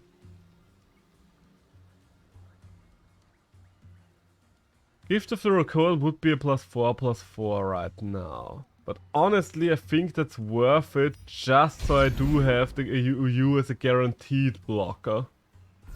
Because 6 hit points is quite hard to deal with for a red deck already. That's like 2 Fire Blasts. 2 hit points, that's 1 Cypher's Wrath. 1 Cypher's Wrath is not a limit I want to have to live on. So, next turn around, we'll have enough points for a Frog Tosser. I don't... Oh, Ulani, my beautiful girl. Draw a green card, red card, blue card, and a dead card. Okay, so we can... Okay, yeah, okay, this is what we're doing. This is what's going to happen here. First things first, we are shooting you. And then we are double runing guidancing ourselves. And I think he's probably just going to surrender now, isn't he? Because I basically undid everything he had accomplished so far, and he has no board control right now. He can still go on, but he's only going to draw out the inevitable. Okay, he wants to draw out the inevitable. Fair enough, fair enough. Sometimes things do be like that. But I do not see a reason to partake in those little schemes of yours. So I'm just gonna toss a frog. Going to eat a little damage because of that. I'm just gonna shoot you with one more Rakoan then. Because I see no reason not to save myself a little damage here and there. And there we go. So, if that was your big plan to stop me, then I'm very afraid it might have failed. Just saying, just putting it out there. Hey, and there we go. Yeah, healing is really the death of aggro decks. Hey, and we are up a league. Let's see how far we can go today. I guess it mostly depends on how long the queue times are. Let's go for green and yellow flyers. Sadly enough, the Rakoan deck wasn't actually able to show a lot of his fun stuff. Because the Rakoan deck just had cards of each color, because there are a lot of Rakoans running around. Like the Rakoan chieftain who buffs himself for all the other Rakoans and stuff like that. Well, I guess you saw a lot of Rakoan synergies. I like Rakoan decks. I really wish I could would have more people to play the game. I guess I do have a friend that used to play this game with me, and we played this game a lot. It was kind of our go-to 1v1 game for a long time. But sadly enough, at some point, it just felt like I had my set amount of decks, and yes, I granted, I do have a shit ton of different decks. But at some point, even a shit ton of different decks will just feel like the same shit ton of different decks each time. So it just fizzled out, but I think a several year-long break might be able to reignite my fire for this game to just be a casual, enjoyable game. In a similar way, like I am enjoying games like Summoner's War right now. In Summoner's War I only have 6 decks. And I guess Summoner's War would probably be the game that this game is best compared to, because both of them are card games with a board game element.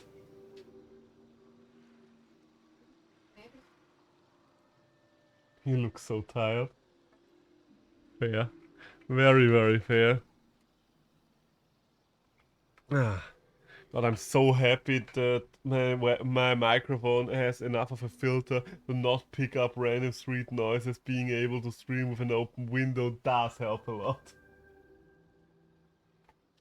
Oh. I don't know, the aspirin doesn't really feel like it did too much. I mean, definitely helped, but I still feel a lot of tension in my neck and a slight headache.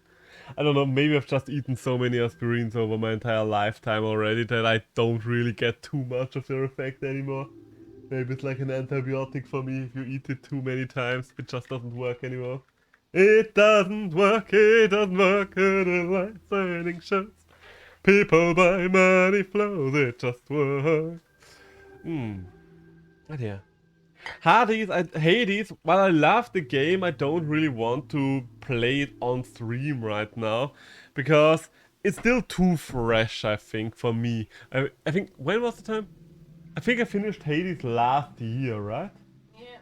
Yeah, and I kind of had burned myself out on Hades during the early stages of the early access already. So, So finishing it took a little getting back into it, I guess. Well. Ooh, yeah, you know what, Flower Silk Fairy, you are my champion. Taunt and charge 2. So let's get the fairy out first. But I think a roguelike would probably be the best choice. I mean, Oxygen Not Included is something I want to do on stream at some point anyway, because I think it would be another fun game where we could name the crew after chapters and stuff like that. But at the same time, the problem right now with Oxygen Not Included is it does take a little while to get going. Oxygen Not Including isn't a game you can enjoy, well, I guess you can enjoy it immediately, but there are so many mechanics that we wouldn't be able to see in a stream that I have to do in one evening at the end of a work week. And since I won't be able to get back to it for at least a couple of weeks, since I'll have to first rotate between Monster Hunter and Monster Sanctuary, and do I want to, you know what? Yes, we were lucky there. I mean, we're not necessarily lucky this deck has a shit ton of events, but now we are safe from stuff like Soul Drain. Even though we had to sacrifice one of our early land generation turns. So the Shadow Silk Fairy will have to wait a little while longer. That's the guy you've got there. What do we do with the... Oh, fuck! You know what? Okay, I'm just going to buff you up.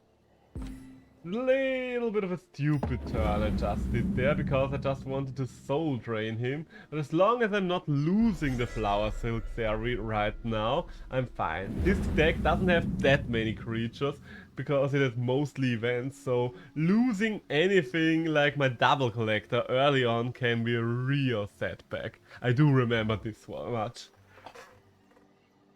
The question is, does he want to lose his Slaughtering Shadow? Aha! He does not, in fact. He does not!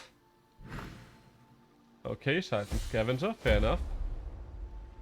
You're not going to achieve anything with that Scavenger, my boy, I can tell you that much for a fact. Okay, so first things first. Let's plop down one more land, then bring out our Shadow Silk Fairy. And Choking Sand you. And then we Soul Drain, I guess. Just to prevent you from collecting Faeria on that side. And I could bring out the Skyward Swordfish, but I don't really see a reason to right now. Next turn, the Shadow Silk Fairy can trigger its Corrupt effect. For those of you that don't know what Corrupt does, which I assume will be most of you, Corrupt allows me to trigger an effect if this unit moves on enemy land for the first time. That's another thing. Oh my god, that's way too bright. That's another thing I really like about Faeria though. It has a lot of very unique mechanics that you can't find in other games. Wait, no, I am... Ah! I'm trying to adjust my light! Okay, yeah, the white light does currently work better with my current setup. Oh, the Drakar Sky Captain. Oh, Captain, my Captain. I'm afraid, my Captain. You're out. And time to corrupt a little. Hey, got enough few nice little things there, don't we? I think yellow is probably the more dominant color in this deck, so let's bring in the Swordfish. And is there anything else I really need to do? No, the Flower Silk Fairy is more than tanky enough, and health does not necessarily protect you against yellow, just because of cards like Last Nightmare. That's the thing. That's why green is so strong against red, because red only removes wire direct damage. Blue and yellow also have other options. Blue, on the other hand, was quite weak against red because a lot of the units are quite squishy. I do remember that. Okay, have a little hit there. Have a little hit, have a little choke, have a little drip, have a little drop. Ah, so many things I had to kill now. Okay, so first things first, move down there, buff up my little fairy, and kill! Second things second, move over here, and kill! Third things first, we'll go over there, hit, and then just kill. Hey! So, Honestly, I wouldn't be surprised if he or she gave up right now. Because we pretty much just took over the entire board within a single turn. Are you going to do anything? Are you going to accomplish anything?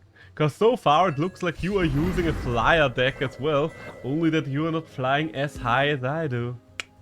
Shame. Guess we can all be this cool. So there we go.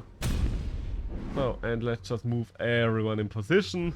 And it looks like we're about to win.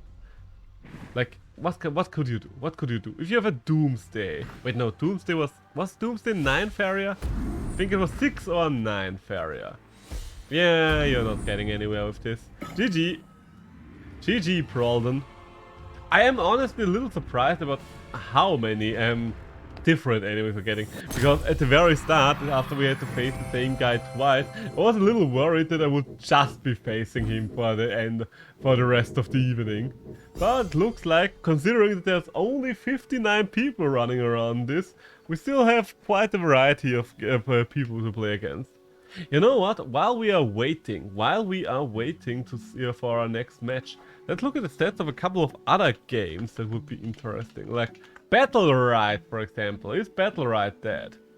Looks like Battle Ride still has roughly 300 active players. That's honestly pretty decent. So we might give Battle Ride a chance. Temtem. Last time I checked, Temtem had roughly 600 active players. And right now they have 1,000. So I guess the club was really revitalized Temtem. I do want to get back to Temtem at some point. Because they announced that with the full release, we'll get something called Temtem Showdown. And in case some of you know Pokemon Showdown, then you will probably have a pretty good picture about what Temtem Showdown will most likely be. For those of you that don't know Pokemon Showdown, it's basically an illegal browser app that for some reason hasn't been taken down by Nintendo, Game Freak and who knows whom else, which is kind of surprising considering that they even went after stuff like the Pixelmon mod for Minecraft. So I don't know how Pokemon Showdown's getting away with it, because pretty much every Pokemon player out there knows about Showdown, but for some reason Nintendo apparently doesn't, so who knows what's happening there. But long story short, Pokemon Showdown is just a browser-based thing where you can basically just battle it out with Pokemon, and you can just create your team without any of the grind. You can just select the level, their stats, their abilities, and so on and so forth.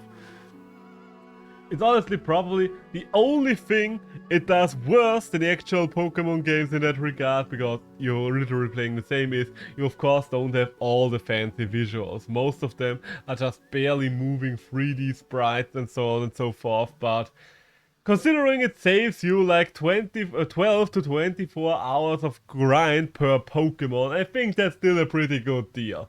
Because, yes, with Gen 8, the grind for Pokemon got a little better, but it's still the worst. Fucking hell, I hate the grind Pokemon so much. I can barely believe that I ever played that competitively, considering, because I definitely spent more time building up teams than I ever end up using them. And if you have to do a slight adjustment or the smallest of changes, you better start over again. You better start over again, because it's the only way of fucking changing anything. Oh god. So yeah, you can imagine that I'm not going to get back into competitive Pokemon if the Temtem grinds too much for me these days. But if they are going to really make an official Temtem Showdown, it would be perfect for someone like me that likes to just mess around with different teams. And I think that would also help a lot of people to just give competitive a try.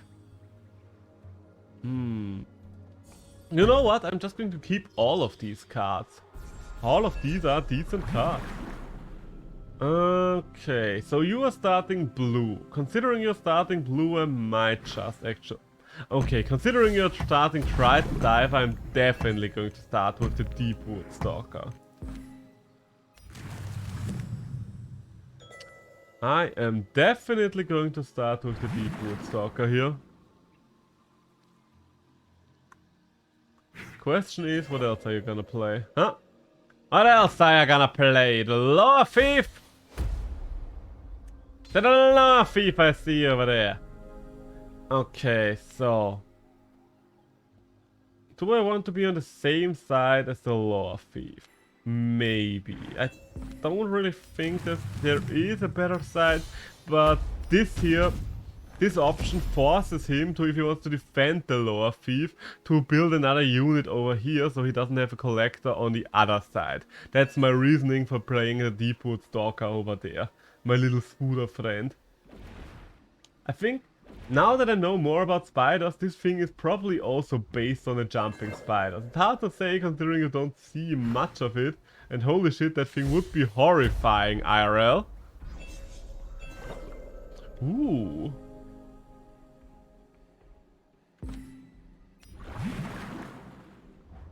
So, let's just bring out the Wood Elemental. And yeah, you know what? We are just going to engage over here.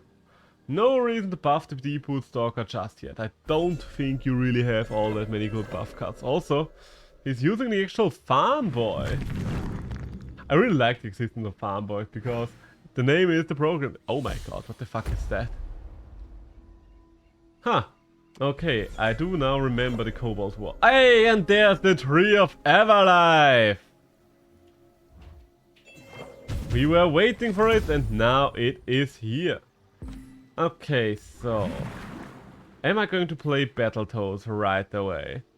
I mean, the only one who could get something out of the combat trigger would be the Farm Boy. I don't care for the Farm Boy, I'm sorry, I don't.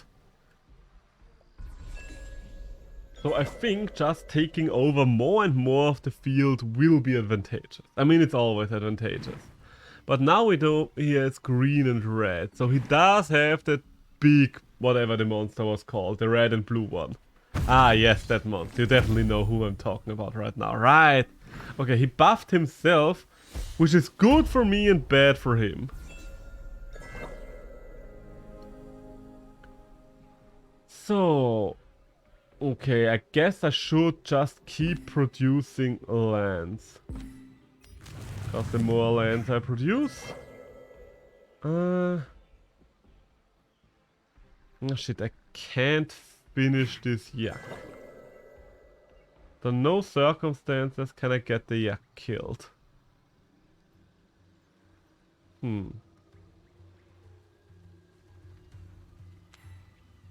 I mean, I can at least hit the yak. Now I could get the yak killed.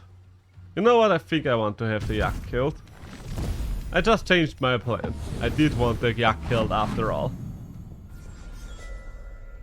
I hope you guys are enjoying Faeria so far. I don't know if this is a great viewing experience. I of course hope it is. Because I really like this game. I don't plan on really bringing it back permanently, but I could see myself playing the occasional match while I'm just listening to a podcast or stuff like that. Because I'm having a good time right now. This thing buffed itself up to... ah, there's the protection. Well, if I know anything about my own deck building process, then it is that there's probably going to... hey! You know what? You know what? You don't want me on that side? Fine, I'll just hop over to the other one. I'll be a little bit of an annoying shithead over there. And you know what? Guess what? More Battletoad! Oh, the Battletoad! Right now I'm like that one guy on TikTok raising up a giant frog army. So, I still need 2 more special lands to be able to play the Tree of Everlife. That sounds doable. So, first things first, let's get rid of you. I shouldn't have done that first. Now I realize my errors, the errors of my ways. Could have done this without losing the one more creature. And I do think I want... wait, I do have more blue as far as I can tell. So let's put down one of these bad boys over there. Don't know if I'll need it, but it never hurt to have one of your lands right in front of the enemy's face. Because if you summon something all the way back here, then sure as hell it ain't going to make it all the way over there. At least not in any reasonable amount of time. So...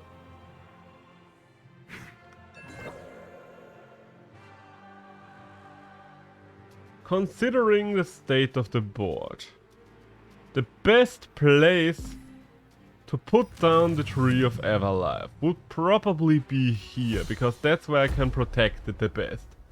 So it would heal me, and it would start giving creatures in my hand +7/+7. So big frog tosser incoming. Once that thing starts to get going, then there's no saving this guy anymore. But yes, this is the card that the entire deck is built around. I don't know why I called it the 2 and 3. No idea what that's all about. But it is what it is. Okay, set up another double collector.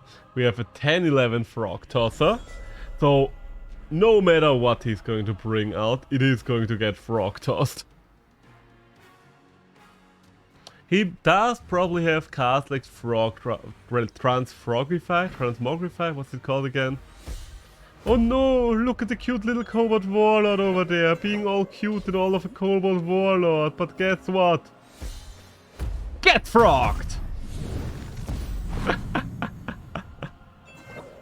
Okay, I think I should just draw another card. Ooh, Aurora! Aurora Borealis! At this time of year, localized entirely within my heart. And what am I talking about? Aurora is such a beautiful girl's name. I did see a name or a similar name for man recently while I was at work on one of my lists. It was, I think, Aurelion. I really like that name. So, and I am not a cruel god, I am just going to finish you with one strike! Oh, I just got an achievement, OTK. Guess Faeria did get achievements ever since I last played it. Hey, a win streak! So many decks. Do you think we'll get through all of the decks today? I mean, we've gotten through a lot of them already, but all of them might be a little unrealistic. This is a beast deck, and this is also a beast deck. I think this was more about buffs, but let's go for the red combat deck now. Because then we'll be through all of the decks on the first row. I'm going to save what I use a bind in case Ati ever decides to challenge me this evening. Because I think even it doesn't matter who wins or loses, what he uses a bind is just a funny deck. So that's the deck I'm going to save for last. Otherwise I'll just go around and pick whatever. Flyer, Soul Eel, Fish Swarm. I do vaguely remember what a lot of those two do. Apparently I did have a time where I just wanted to rush things because I have an entire row solely built out of rush decks.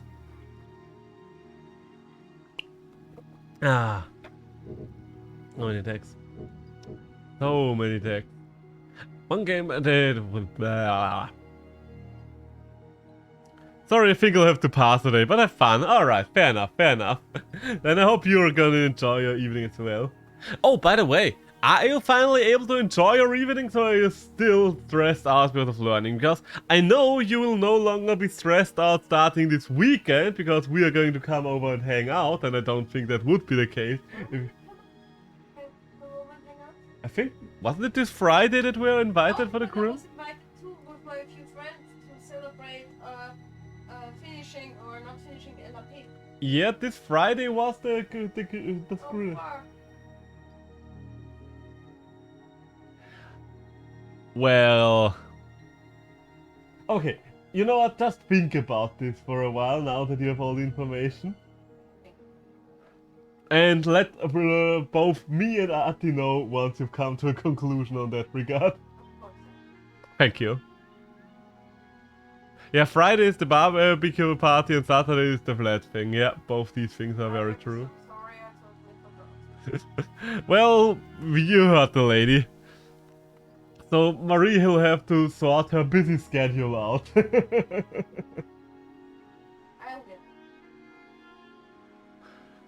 will. But yeah, that's this weekend. That is this weekend sorted. We will find a way to go about these kinds of things as well. There will be a solution. Somehow. Also, I think I should stand for a while. I've been sitting for like, what, 2 hours? That's okay, I know what it feels like. Okay, she does understand.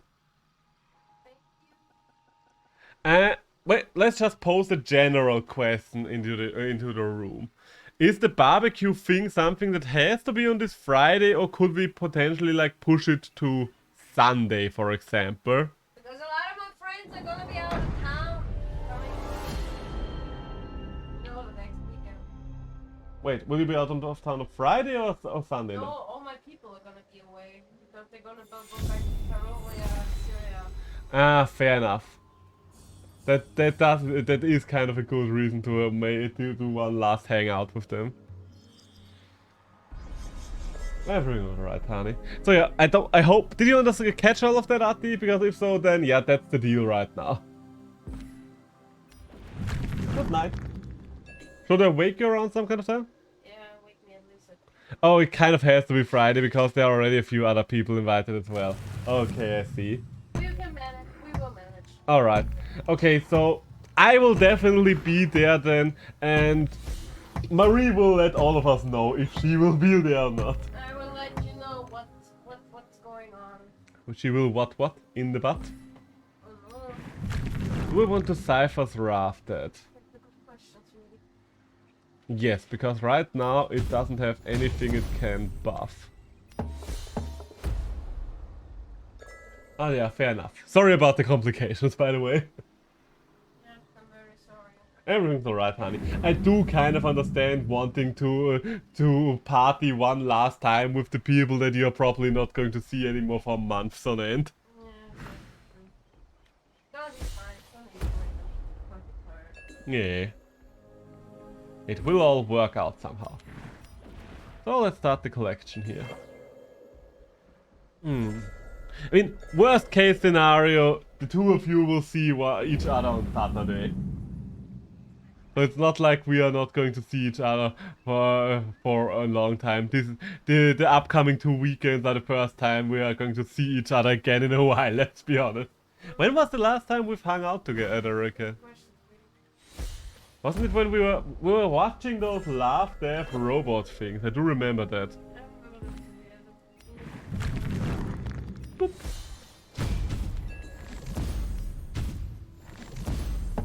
So, now that the board is cleared again. It's Janana's birthday, alright. Yeah, that is quite a while back. So, I could kill you again. But honestly, doesn't really feel like that will be worth the effort, right now at least. Like Emperor's Command plus Flame Burst, I will lose 2 cards for 1. Doesn't really sound like something I want to do. The thing. Okay, Shaitan Demon, that actually works in my favor, considering the situation we're in right now. Yeah, so I guess we are just going to start wrecking face.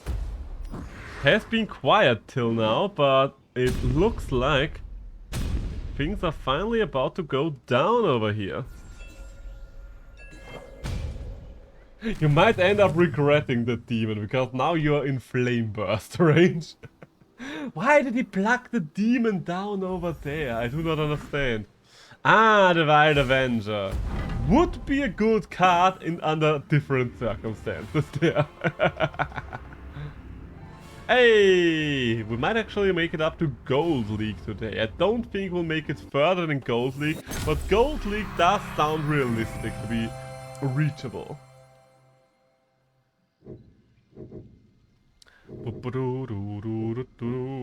So that's all of these stacks. We've played with this one, so let's go for the regular beat stack over here. I do plan to wrap up roughly around the 3-hour mark as I usually do. I did want to stream a little earlier today, so I had a little more time, but sadly enough there were a couple of problems at the house. Mostly the problem that I found out that our electric system doesn't really like it when you turn off the dishwasher and the... what's here herd in English? What? Herd in English? Stove? Yeah. Okay, you turn on the stove and the dishwasher at once. That didn't really work out all that well, and it took me quite some time to figure out how to resolve that problem, because the dishwasher always tried to immediately start up again the second I turned on the electricity, which immediately crashed it again. Goodbye. Isn't it hot? I mean, okay, fair enough. Even though it's like 30 degrees right now, she managed to bury herself in a shit ton of blanket. I mean, it does look comfy, but it does look hot as hell. Ah. But yeah. But a problem because the cooking process did take a while today, because I did decide to go for, I don't know what's it in English, so I'll just say it in German, Frittatensuppe. Which is basically you cut up pancakes and use them as soup dressing. Pancake soup? Does frittata even have an English translation? You know what? Let's look it up. Let's look it up while we wait. Leo.org, my good old friend. Frittatensuppe is pancake soup. That doesn't sound as good. This one's terrible. Kind of. I mean, I guess it does make more sense, because it's kind of weird that we are calling palatschinken something different just because we cut them up and put them in a soup, but I don't like the word cake in my soup. Pancake soup sweet. So yeah, well, we ate pancake soup today. Because I found out that both my roomie and her boyfriend are big fans of pancake soup. Huh? Yeah. And I thought it would be, yeah, you know what, let's do something nice for them. Also, I had a lot of stuff that was just really useful to do something. Like, for example, I did make a chicken in the oven on the weekend with a lot of veggies on the side. And the next day, I did make a minestrone with the veggie peels that I had. And today, I made the pancake soup, where the soup base was literally just the bones I had left over from my chicken. So I really capitalized on that Saturday meal. I'm quite proud of that, if I'm completely honest, because money can be quite tight these days, considering several things. So everything that saves money, where I'm actually able to help the household save money, I'm very happy about. Are you alright down there? Okay.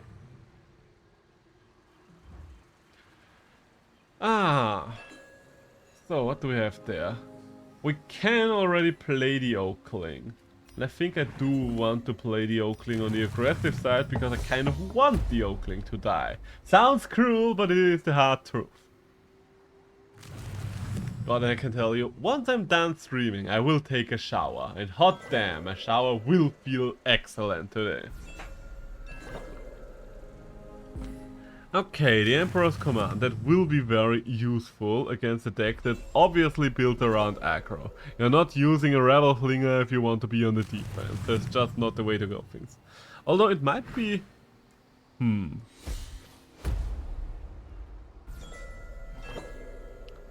So, how do I do this? I could just sacrifice the Oakling, I guess.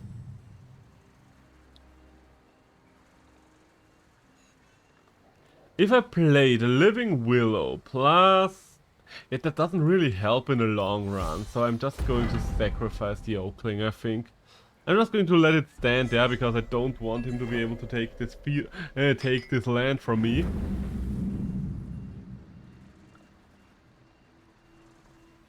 But doesn't matter which of the Furian giants gets the buff, it will be a big one.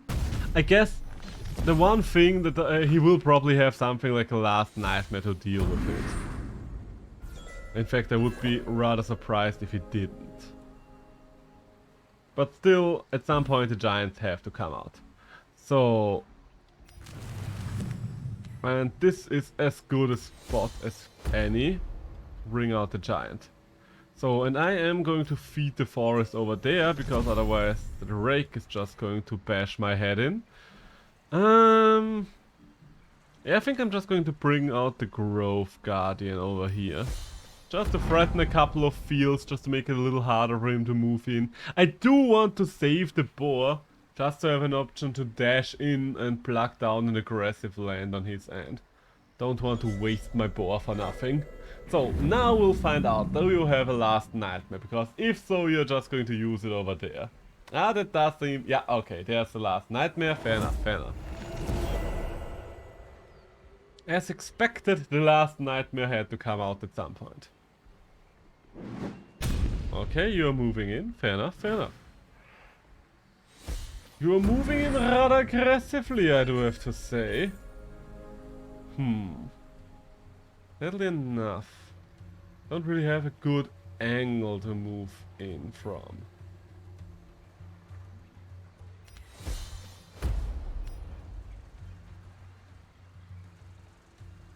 I think I'm going to pluck down 2 neutrals so I can destroy this land here. I'm going to save the ancient boar. Still going to save the ancient boar, yeah. But I am going to bring out another Furian golem. So, anything else I could want to do? Coulda, woulda, shoulda.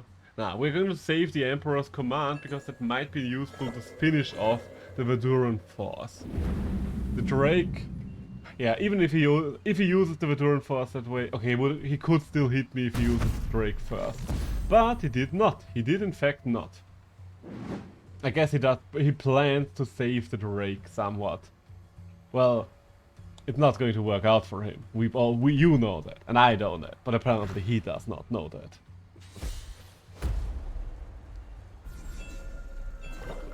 So, we are going to move over here, kill you. Stop your collection process. Then you are going to kill the Drake. And you are just going to die.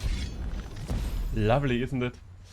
So, and then pluck down 1 forest over here. I don't really want to send out the ancient boar now, because my forests are aggressive enough. You know what, we're just going to bring it out here as a collector. Yeah, why not, why not? Because that thing is just going to hurt you. I don't see a reason to bring the fight to it. Just to sacrifice my little piggy friend here. Because I have so many spots where I could pluck down another aggressive land. Huh? Oh yeah, you don't look happy. Okay, then. Maybe do you want to take a shower and then head to bed? Alright. And I will take a shower after you and probably join you rather soon. So, we are going to move over. Yeah, okay. This is the way we are rolling here. Bring in another double collector. I could sacrifice my Furian golem here. Would it be helpful for me if I sacrificed it? I think I want to keep it for now, because it is quite threatening up there. I don't really need the extra mana right now, even though a new card would be nice. He doesn't really know what to do with the Chitan Demon right now. It's kind of funny. Give a creature taunt. What? Why would you do that? What do you need that taunt for? So now the big question is, Are we going to kill, or are we not going to kill? Let's draw a card first. Time of Legends. What kind of legend do we have in this deck? Edidon, Voice of War. Well, this is a card that I indeed want to immediately sacrifice, because he buffs anything else in my hand. And, okay, I see it now. I see the plan now. We are just going to kill there. And we can't kill the Cutthroat Bandit right now. But I can indeed bring out the Seathroat Stalker here. Ah, I don't have the mana for the Feral Kodama anymore. That's a bit of a shame. Because that one would have really sealed the deal there. But I guess I can move both of you into position to deal with the Cutthroat Bandit next turn.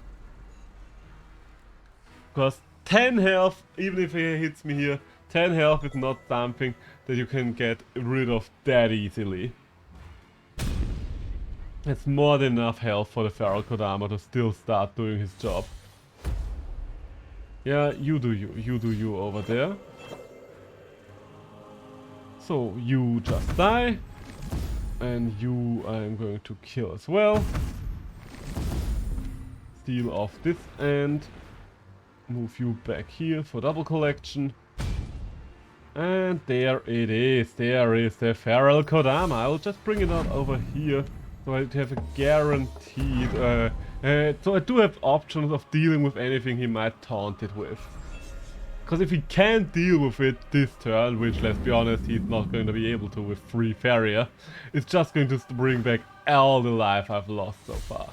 Yeah, that's not the card you want here. I'll just tell you right now for a fact. Yeah, and there we go. There's my victory. GG! He saw that thing with life heal and was like, oh, nope, I'm out. Well, since we are not going to use it anymore anyway, might as well take the Water User Bind deck. Since we're not going to battle Ati anymore.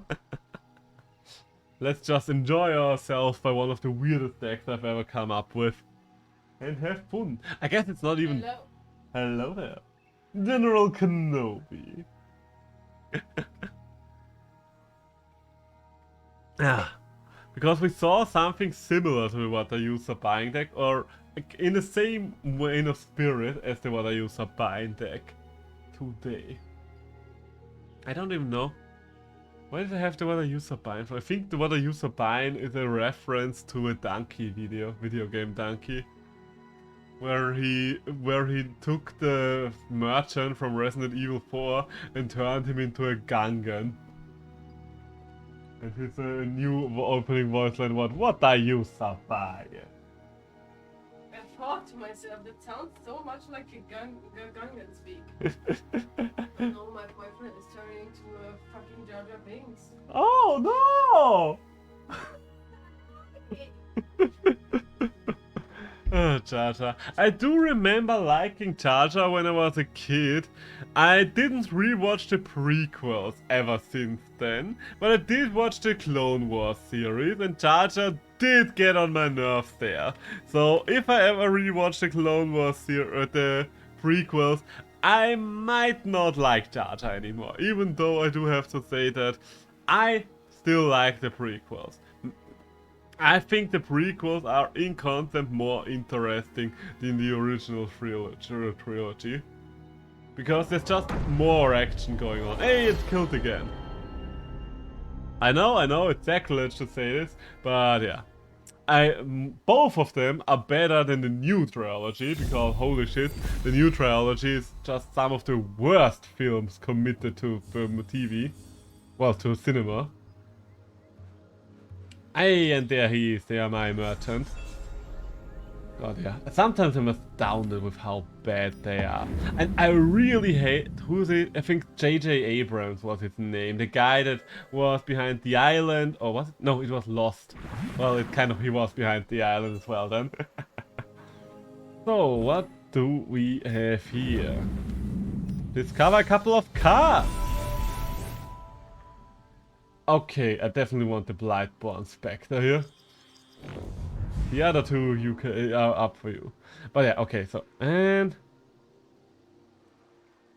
Are we going to barter right away?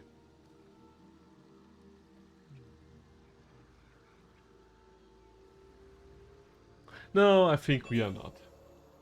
I think we are going to bring out the Blightborn Spectre next turn, and we will need our Faeria for that. In case he's going to destroy my merchant. Okay, bring out the job, the frogs. That is still quite alright in my book, so we are just going to Soul Pact. And since he is wild, we can actually bring him out over there. And Soul Drain, the one that would be able to double collect. Excellent. Do we want to barter now? No, still no. And now we finally have something out that's able to profit from his oversized hand. I think I wanted to make a point, right? Ah yeah, J.J. Abrams. The thing I really hate about J.J. Abrams is, well, I don't really hate anything about the guy itself, but his way of doing movies. He likes to throw out open concepts, and those grand concepts he has no answers to. And it really shows in his writing, because these grand concepts, if a show just keeps you invested in a question, you will never leave satisfied unless there's a good answer to that question. Which, with J.J. Abrams, there is not most of the time, because he only thinks about the question and perpetuates the question. And he doesn't give you an answer towards the end, Would you like some or tea? he gives you an answer and it's shit. Those are your two J.J. options. Okay, so I think now I want to barter. Ah, yes, that could be an answer.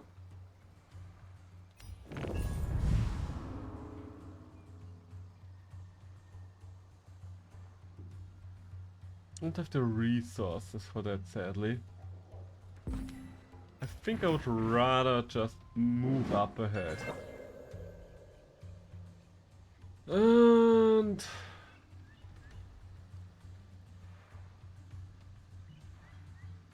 what am I doing here?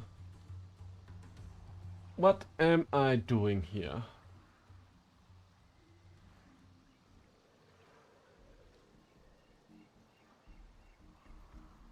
I can't frogify this anytime soon, and frogifying a 6/6 that is already a frog does seem kind of pointless, right? So my options are moving him to a spot. I think I'm just going to leave him right where he is, because that's the one space where I can block him from advancing any further, I think. So I'm kind of forcing him to go for an awkward land placement. So yeah, and okay, it's J.J. Abrams. With the Star Wars new trilogy, he didn't ask any grand questions. No, he just decided to do the old trilogy over and over again. Movie 7 and 9 were directed by him. 8 was directed by someone else, and 8 was shit. 8 was utter dog shit. Like, Jesus fucking Christ, that was a bad movie. But at least 8 tried something new. And everything it tried was bad, but I would still argue that it's more creative than anything J.J. Abrams did. Because movie 7 is pretty much the same as movie 4. And movie 9 is exactly the same as movie 6 was. It's like, did you have any ideas? Like, any at all? Fucking hell. Ooh, a mirror phantasm. Alright, so much for that. Maybe I should have destroyed you after all. But we shall never know. Oh, okay, that's good. So I can kill there. What does... You're getting cheaper for every played event. Okay. And for now, I'm just going to do this. And... honestly, I think, considering I can move him into a double collection position, the Windborn Colossus is worth it, even though I'm not playing him for minimum cost. I think this is worth it. And I'm kind of surprised you're there moving yourself up there. So I'll assume you have another Frogify card on your hand. Even if you have another Froggy card, I can still collect, so that's not too bad in my book. Okay, there's the Frogify. Because you also gave up the other side of the board. Which is decent enough in my book. Alright, so let's move on ahead.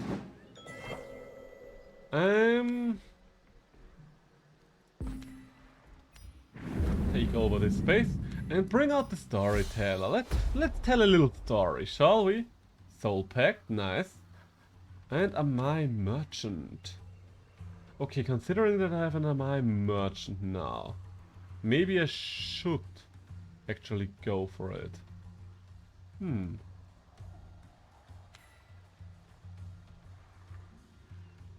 Yeah, let's bring out the Amai Merchant for now.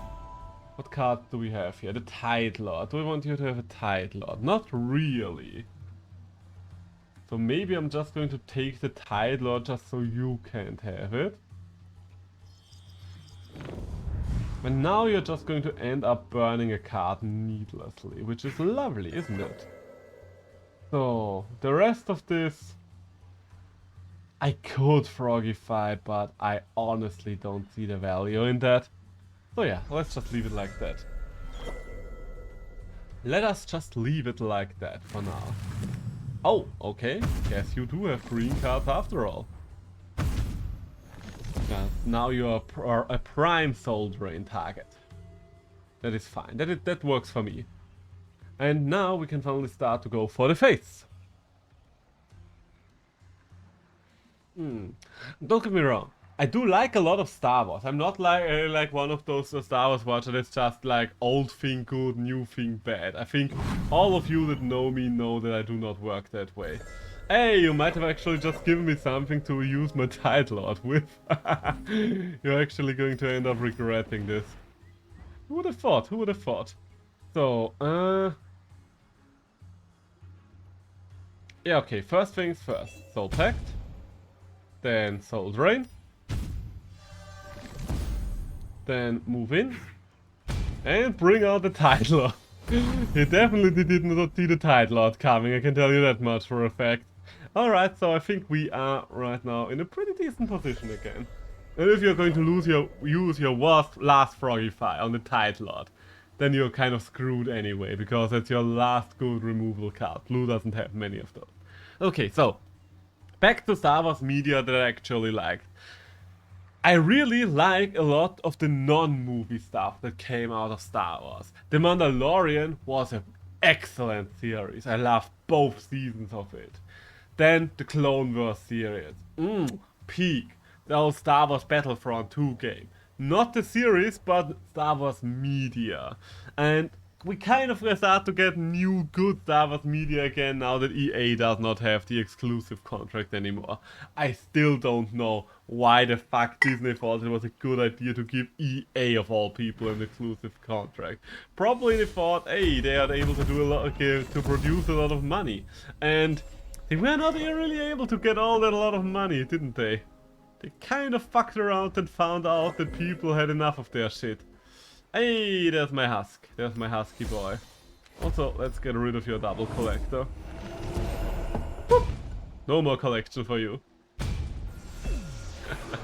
No more collection for you.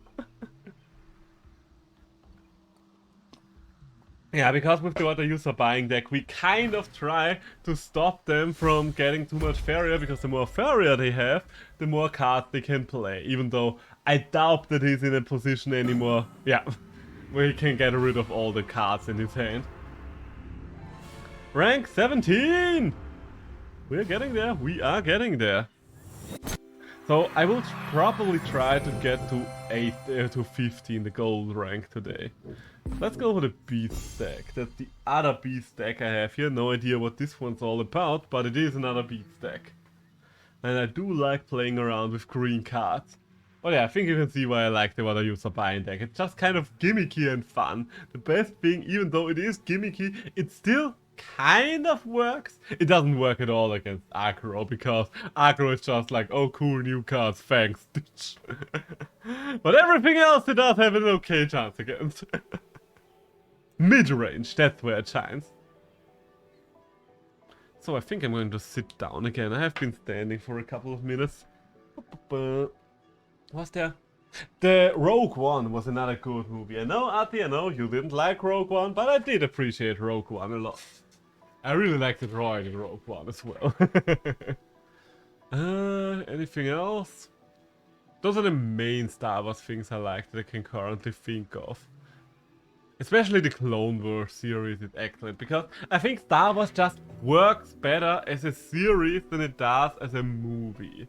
Because yeah, there are these grand concepts that are well suited for a film, but generally speaking, Star Wars is just a vast universe, and the series gives you more opportunity to take a look at specific details of that vast universe. And I think some of the most mundane scenes are what I love the most about The Mandalorian. Like, for example, when you see the X-Wing pilots just work like street policemen when they just try to check his, I don't know, spaceship papers. It was just so, yeah, I guess that's what they would do after the war is won. That's okay, everyone likes different things. For me, it was just frustrating that everyone dies after what they had gone through. It's not a good movie if you want the happy end, but I don't know.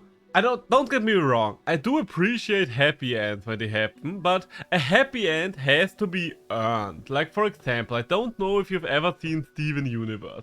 If any of you haven't seen Steven Universe, but still plan on watching it, just tune out until I make this sign again. All right? So once this signs, once I do this with my fingers again, then the talk about Steven Universe will be over. So, Steven Universe had kind of hyped up its villain too much, because I will not go too much into the details there, but the big antagonist in the background, they kind of shoved back the role of the major villain from one of the diamonds to the other until they reached the last one, the White Diamond. And White Diamond was just the last instance. They had to land the job with White Diamond, because White Diamond was basically Space Hitler, just murdering everything that did not fit in her picture of perfection, in her perfect little world. And it's kind of hard to redeem a character like that, right? Well, not for Steven Universe. They just went like, okay, and she's good now. She's a little weirded out by everything, but she's good now. And it's like, are we all forgetting the millennia of genocide this woman has committed? Really? Nobody caring about this anymore? Nobody interested in talking about millennia of genocide? Oh, just me? Alright, if it's just me, then I guess I'll stop. And that really frustrated me. I love Steven Universe. I still like the show. I think the show is a great show and definitely worth a watch. But the ending is kind of frustrating me. So, and now the Steven Universe talk is over, so all of you can tune back in. Steven Universe is also the reason, don't worry, this is not spoiler anymore, why I like Bismuth as much, because Bismuth is a character in Steven Universe, and I think I would like Bismuth no matter what, just because Bismuth is a beautiful material. It's like rainbowy, and it forms naturally, which is the most amazing part about it in my opinion, because that's something with such an intricate structure and delicate details just forms natural is astounding. So, am I going to hit you? I think I am going to hit you. And I think I am going to hit you like this so that Deep Wood Stalker gets buffed up. And can kill you. There we go. So this will be interesting. This seems to be a green and blue aggro deck versus my mono green late game deck. So this will just be a slugfest of big creatures. Yeah, so long story short, because I still want to mention something about the last point. Oh, okay, that's another big creature. That's another big creature. Oh, okay, and that is a big creature on my end. Fair enough. How do I do this?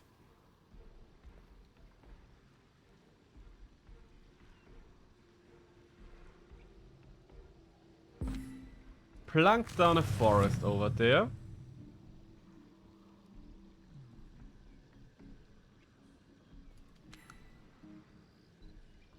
Cause the thing is... Yeah. Let's kill you first. And then Deepwood Stalker you before you get buffed up. Because that's the thing with green aggro. Green aggro does have a lot of buffs at its disposal.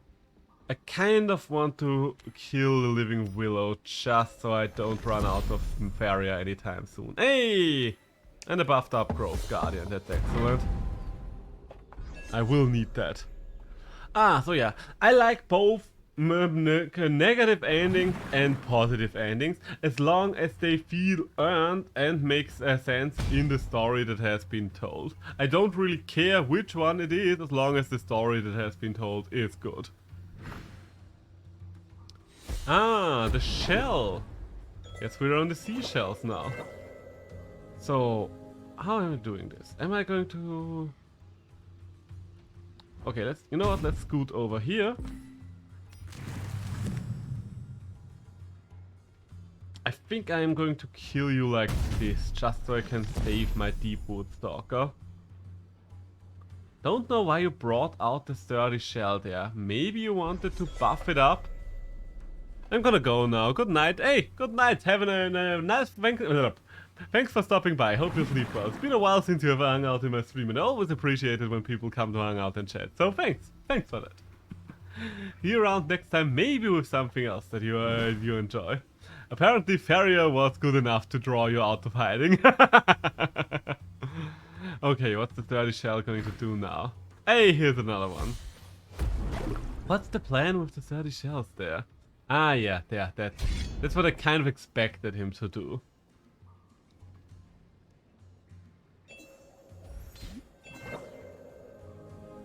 So, so kill the first sturdy shell.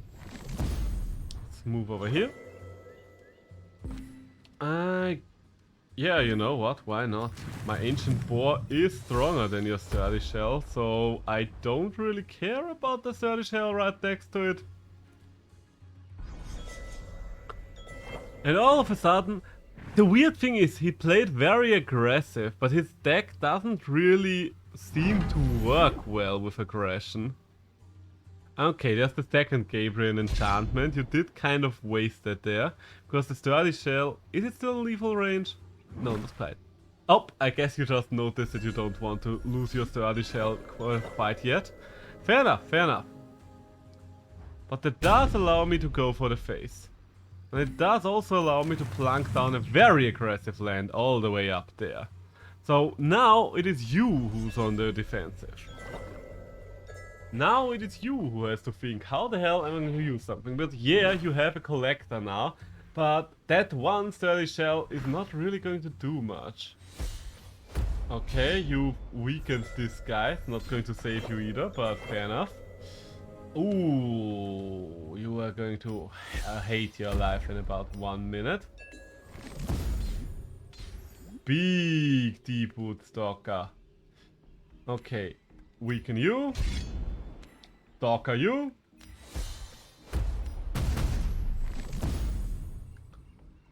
I don't really think that I need to do anything but go for the face anymore. So that's exactly what we are going to do. Hey, and another Furion Golem. Do I even play it? Nah, because it's a little too far away. I guess it wouldn't hurt, because green and blue doesn't really have any options of removing anything from the board other than with frog modifications. And you've kind of run out of those already. The fact that you were not able to transmogrify Aradon kind of sucked for you. That +1 buff on everything. Okay, do you want to use your last Gabriel enchantment? Because I'm fine with you using the last Gabriel enchantment, because it means you'll be out of Gabriel enchantments. I don't think this person really knows what he or she is doing.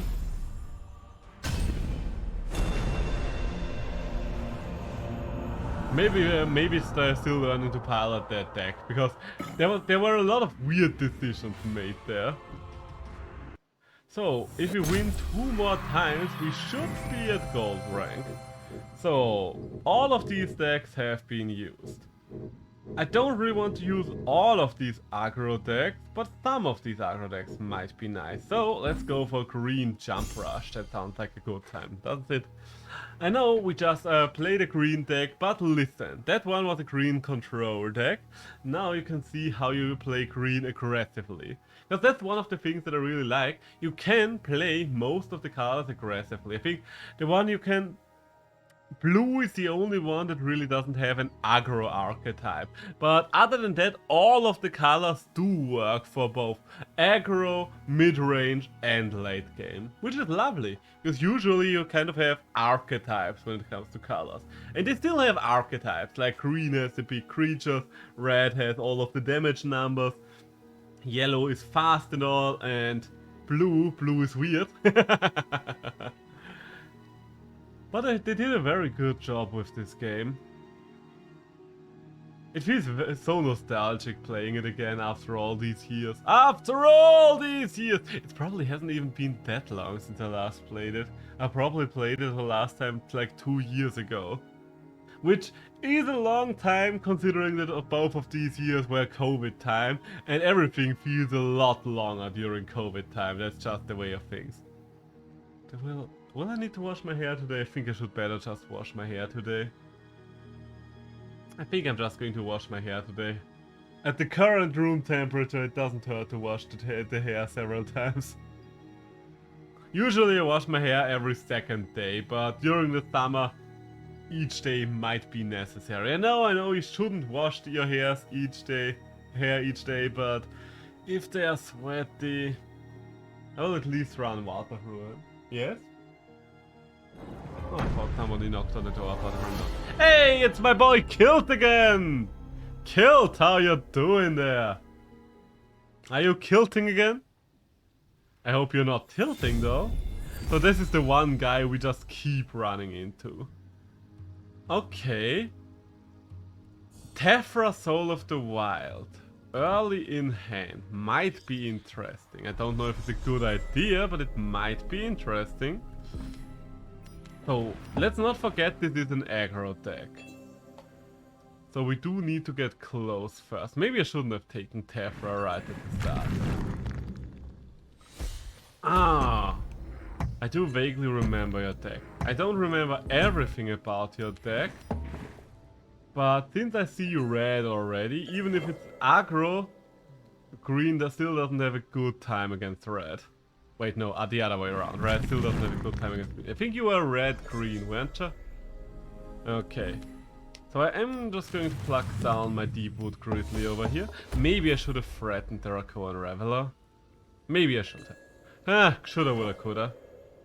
I still have time to do so next turn. Would it have been better to take a space than a space?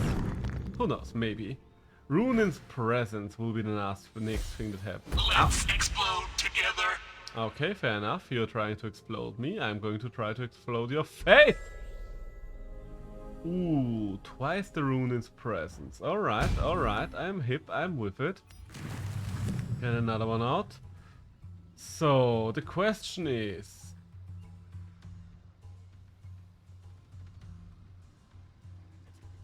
Yeah, I'm just going to bring out second Deepwood Grizzly. You might be able to get rid of one of them, but the second one will be an entirely different story. I would like to get rid of your collectors, but I should keep the aggression up right now. Is my gut feeling. Alright, that was to be expected, so I guess I got rid of his collector in some way. Main question is, do I want to get rid of the Rakoan Reveler over there manually, or do I want to do something else? Okay, next important thing is, if we use the board to dash on this open space, that would be lovely. Okay, I guess the space will no longer be open in a moment. He is thinking about it. You know what, let's threaten him. Can we threaten? We can taunt. Bow to me. That's the main reason I'm using this avatar. I love all the voice lines they've given him. Well, Can you call it a voice line if it's just written without any voice acting? Who knows? And out comes the green. It's the green, it's the green, it's the green you need. And when I look into your future, it's the green that I see. So, okay, there's the ancient boar. Okay, so now that the ancient boar is here.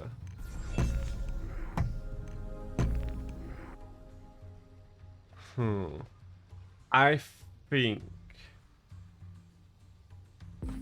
for now I need to pluck down one more forest. And I'm going to move the boar in. And I will just buff you up so you're harder to remove, but I will go for the face. It's your job to deal with me, not the other way around. I like to play aggro way too controlly a lot of the times, but no, just go for the face. You will have a tough time getting rid of a 5-tank grizzly bear. I can tell you that much for a fact. The only thing that really sucks is that I took Tefra at the very start, but other than that, we're doing great here. Okay, Cypher's Wrath, I don't really care about losing that one too much. Would have preferred to not lose it, of course. Let's explode Ow. together. You can still not kill it unless you have another Cypher's Wrath. And it's a Flame Burst, alright, fair enough. So, right now... oh, the God Hunter. The God Hunter will just die if I put it on any of my existing forests. I think Runin's present. Can the Tiki Piper buff itself? I do not know this. I honestly do not know this. I will assume he can buff himself, because it just says give a creature +1/+4. Yeah, I'm pretty sure the Tiki Piper can buff himself. So we are most likely just going to bring out the Piper. Ah, yes. Not the Pied Piper. The Papa. The Papa da Papa da. Ba-ba-ba-ba-da-ba-ba-da. Bup. Okay, so time for the Runin Shrine. Okay, under these circumstances, I think I am going to bring out both the God Hunter first and the Tiki Piper. Not a God Hunter. The other option would be another Runin's Presence, which would also not be the worst thing ever. Not a runic present. Look, you can't dislike all these options. You can dislike some of them, but not all of them. Like everything I set my mind to because I'm a strong, independent man. Oh no, it's one of them strong, independent woman the Republicans keep telling me about. The Republicans. Fucking Republicans. Nobody likes you, Republicans. I watched a clip of a comedian today and it said it seems the only people that seem to care about birth to control are those guys that nobody wants to fuck with anyway. Yeah, separate. Classic. So, I guess he will just end up blocking the God Hunter, because if I remember correctly, the God Hunter can only attack gods, yes, and he is kind of stacked out there. He's doing a good job at stopping me right now, I'll leave that to him.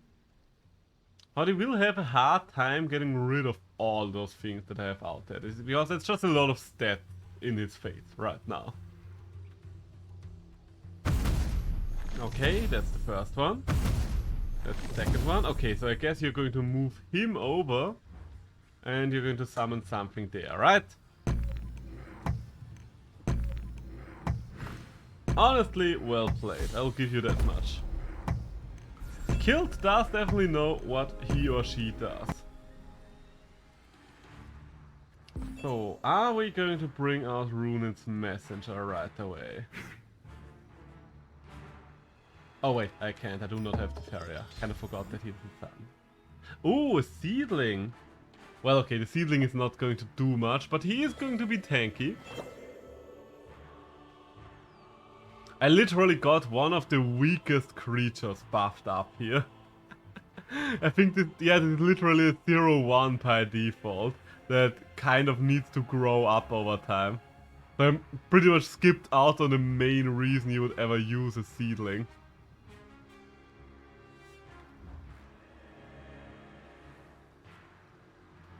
He's literally just trying to keep the God Hunter out, but that will only work for so long. So what's the plan here? Okay, you are going to buff up, fair enough. Do you still have... I will assume you can still put something down over there, otherwise I would... No! Okay, I'm surprised. Why did you give me an opening like that? Doesn't seem all that wise to me. Okay, and that allows me to bring down the seedling. I mean, yes, you get more creatures buffed up that way. But you literally did a good job at keeping the God Hunter out till now. Because that thing can attack creatures as well. So, as long as he had stuff around his face, it was a strong unit that couldn't do anything. Okay, and now you're going for the God Hunter. Well, I guess that's one way of dealing with it. Okay, do you have one more Cypher's Wrath for the God Hunter? Ah, it's a ground shaker. Fair enough, fair enough. That still leaves you with a seedling, though. Ah, and there he is, the Sky Captain. Captain of the Sky. So... Okay, you know what? We are just going to move back here and we are going to kill you. Because why wouldn't I? Because it's killing. Yes, which is a good thing. Or is it not? Oh, well shit. Am I going to bring out Runit's Messenger? No, Runit's Messenger would just die. But I can bring out Tephra next turn. Wait, can I collect enough? You know, we'll see. I'll got 4, 7... Okay, now I can't get enough to bring out Runit's Messenger and Tephra. That would be a little bit of a tall task. I could bring out Tephra though and buff him up to Oblivion. Installing updates. What did that do? Ah yes, he did draw a Gift of Steel. I'll bring the right on. Okay, I think I would rather play Runin's Presence though. Priest of the Everlife, give the next creature you draw. Plus blue. Okay, fair enough. I think I'm going to bring out another Shrine. And I am going to get 1 extra Faeria. And then I will drop down the Messenger here. And the Priest of Everlife over here. And wonderful. So now you have 2 things to deal with. The Priest of the Everlife will be more important because, let's be honest, that thing could kill you at this point. He's slowing... He definitely slowed me down a lot, but he hasn't really halted my assault yet. Which is the main problem. Okay, that was smart of you. You destroyed one of my altars. That gives you more resources. So how are you going to use those resources? Because right now you still can't kill Runin's Messenger. Runin's Messenger is still in a good position here. Okay, Cannon Carrier is coming out. Sending one of your little bomb guys over there.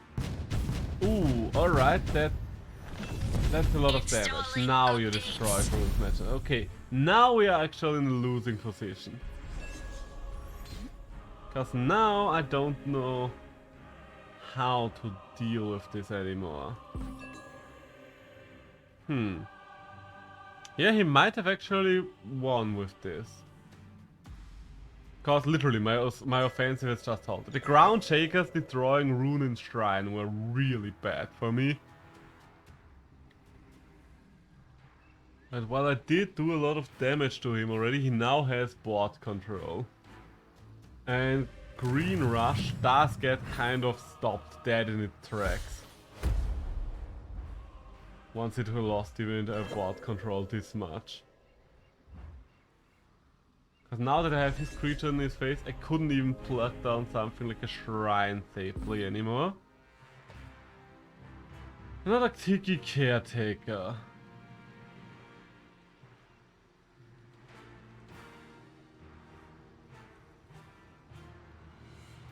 Okay, let's go for one last hoorah. Bring out the Tiki Caretaker. And buff him to Oblivion. So he's a 7-9 now.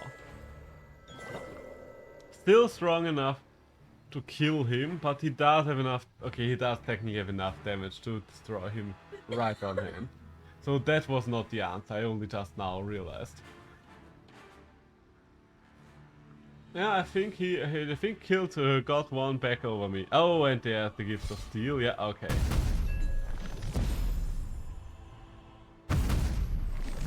Okay, I mean, his face is kind of open right now, but not open enough for the ground shake and not just kill whatever I do next. Yeah, and he does have me only. Yeah, okay, this is over. GG killed. You all played. You did best me. Very well. I was doing I was talking big, but you humbled me again. And I congratulate you for that. So, I guess this is as good a time as ever then to wrap it up for the day, because it is getting a little late over here in Austria, and I think ending it on a loss is actually kind of more exciting than ending on any kind of victory that I could have achieved, I think. Just because I blasted through anyone else but killed. Anyone but my new nemesis killed. Oh well. Guess it's about time we are going to wrap this up. Shall we? Shall we? So, thank all of you who decided to hang out with me while showing off one of my favorite games from the olden times. It was nice to still give it a shot while there are still servers for it, because I do feel like the servers for this game won't be existing for that much longer anymore.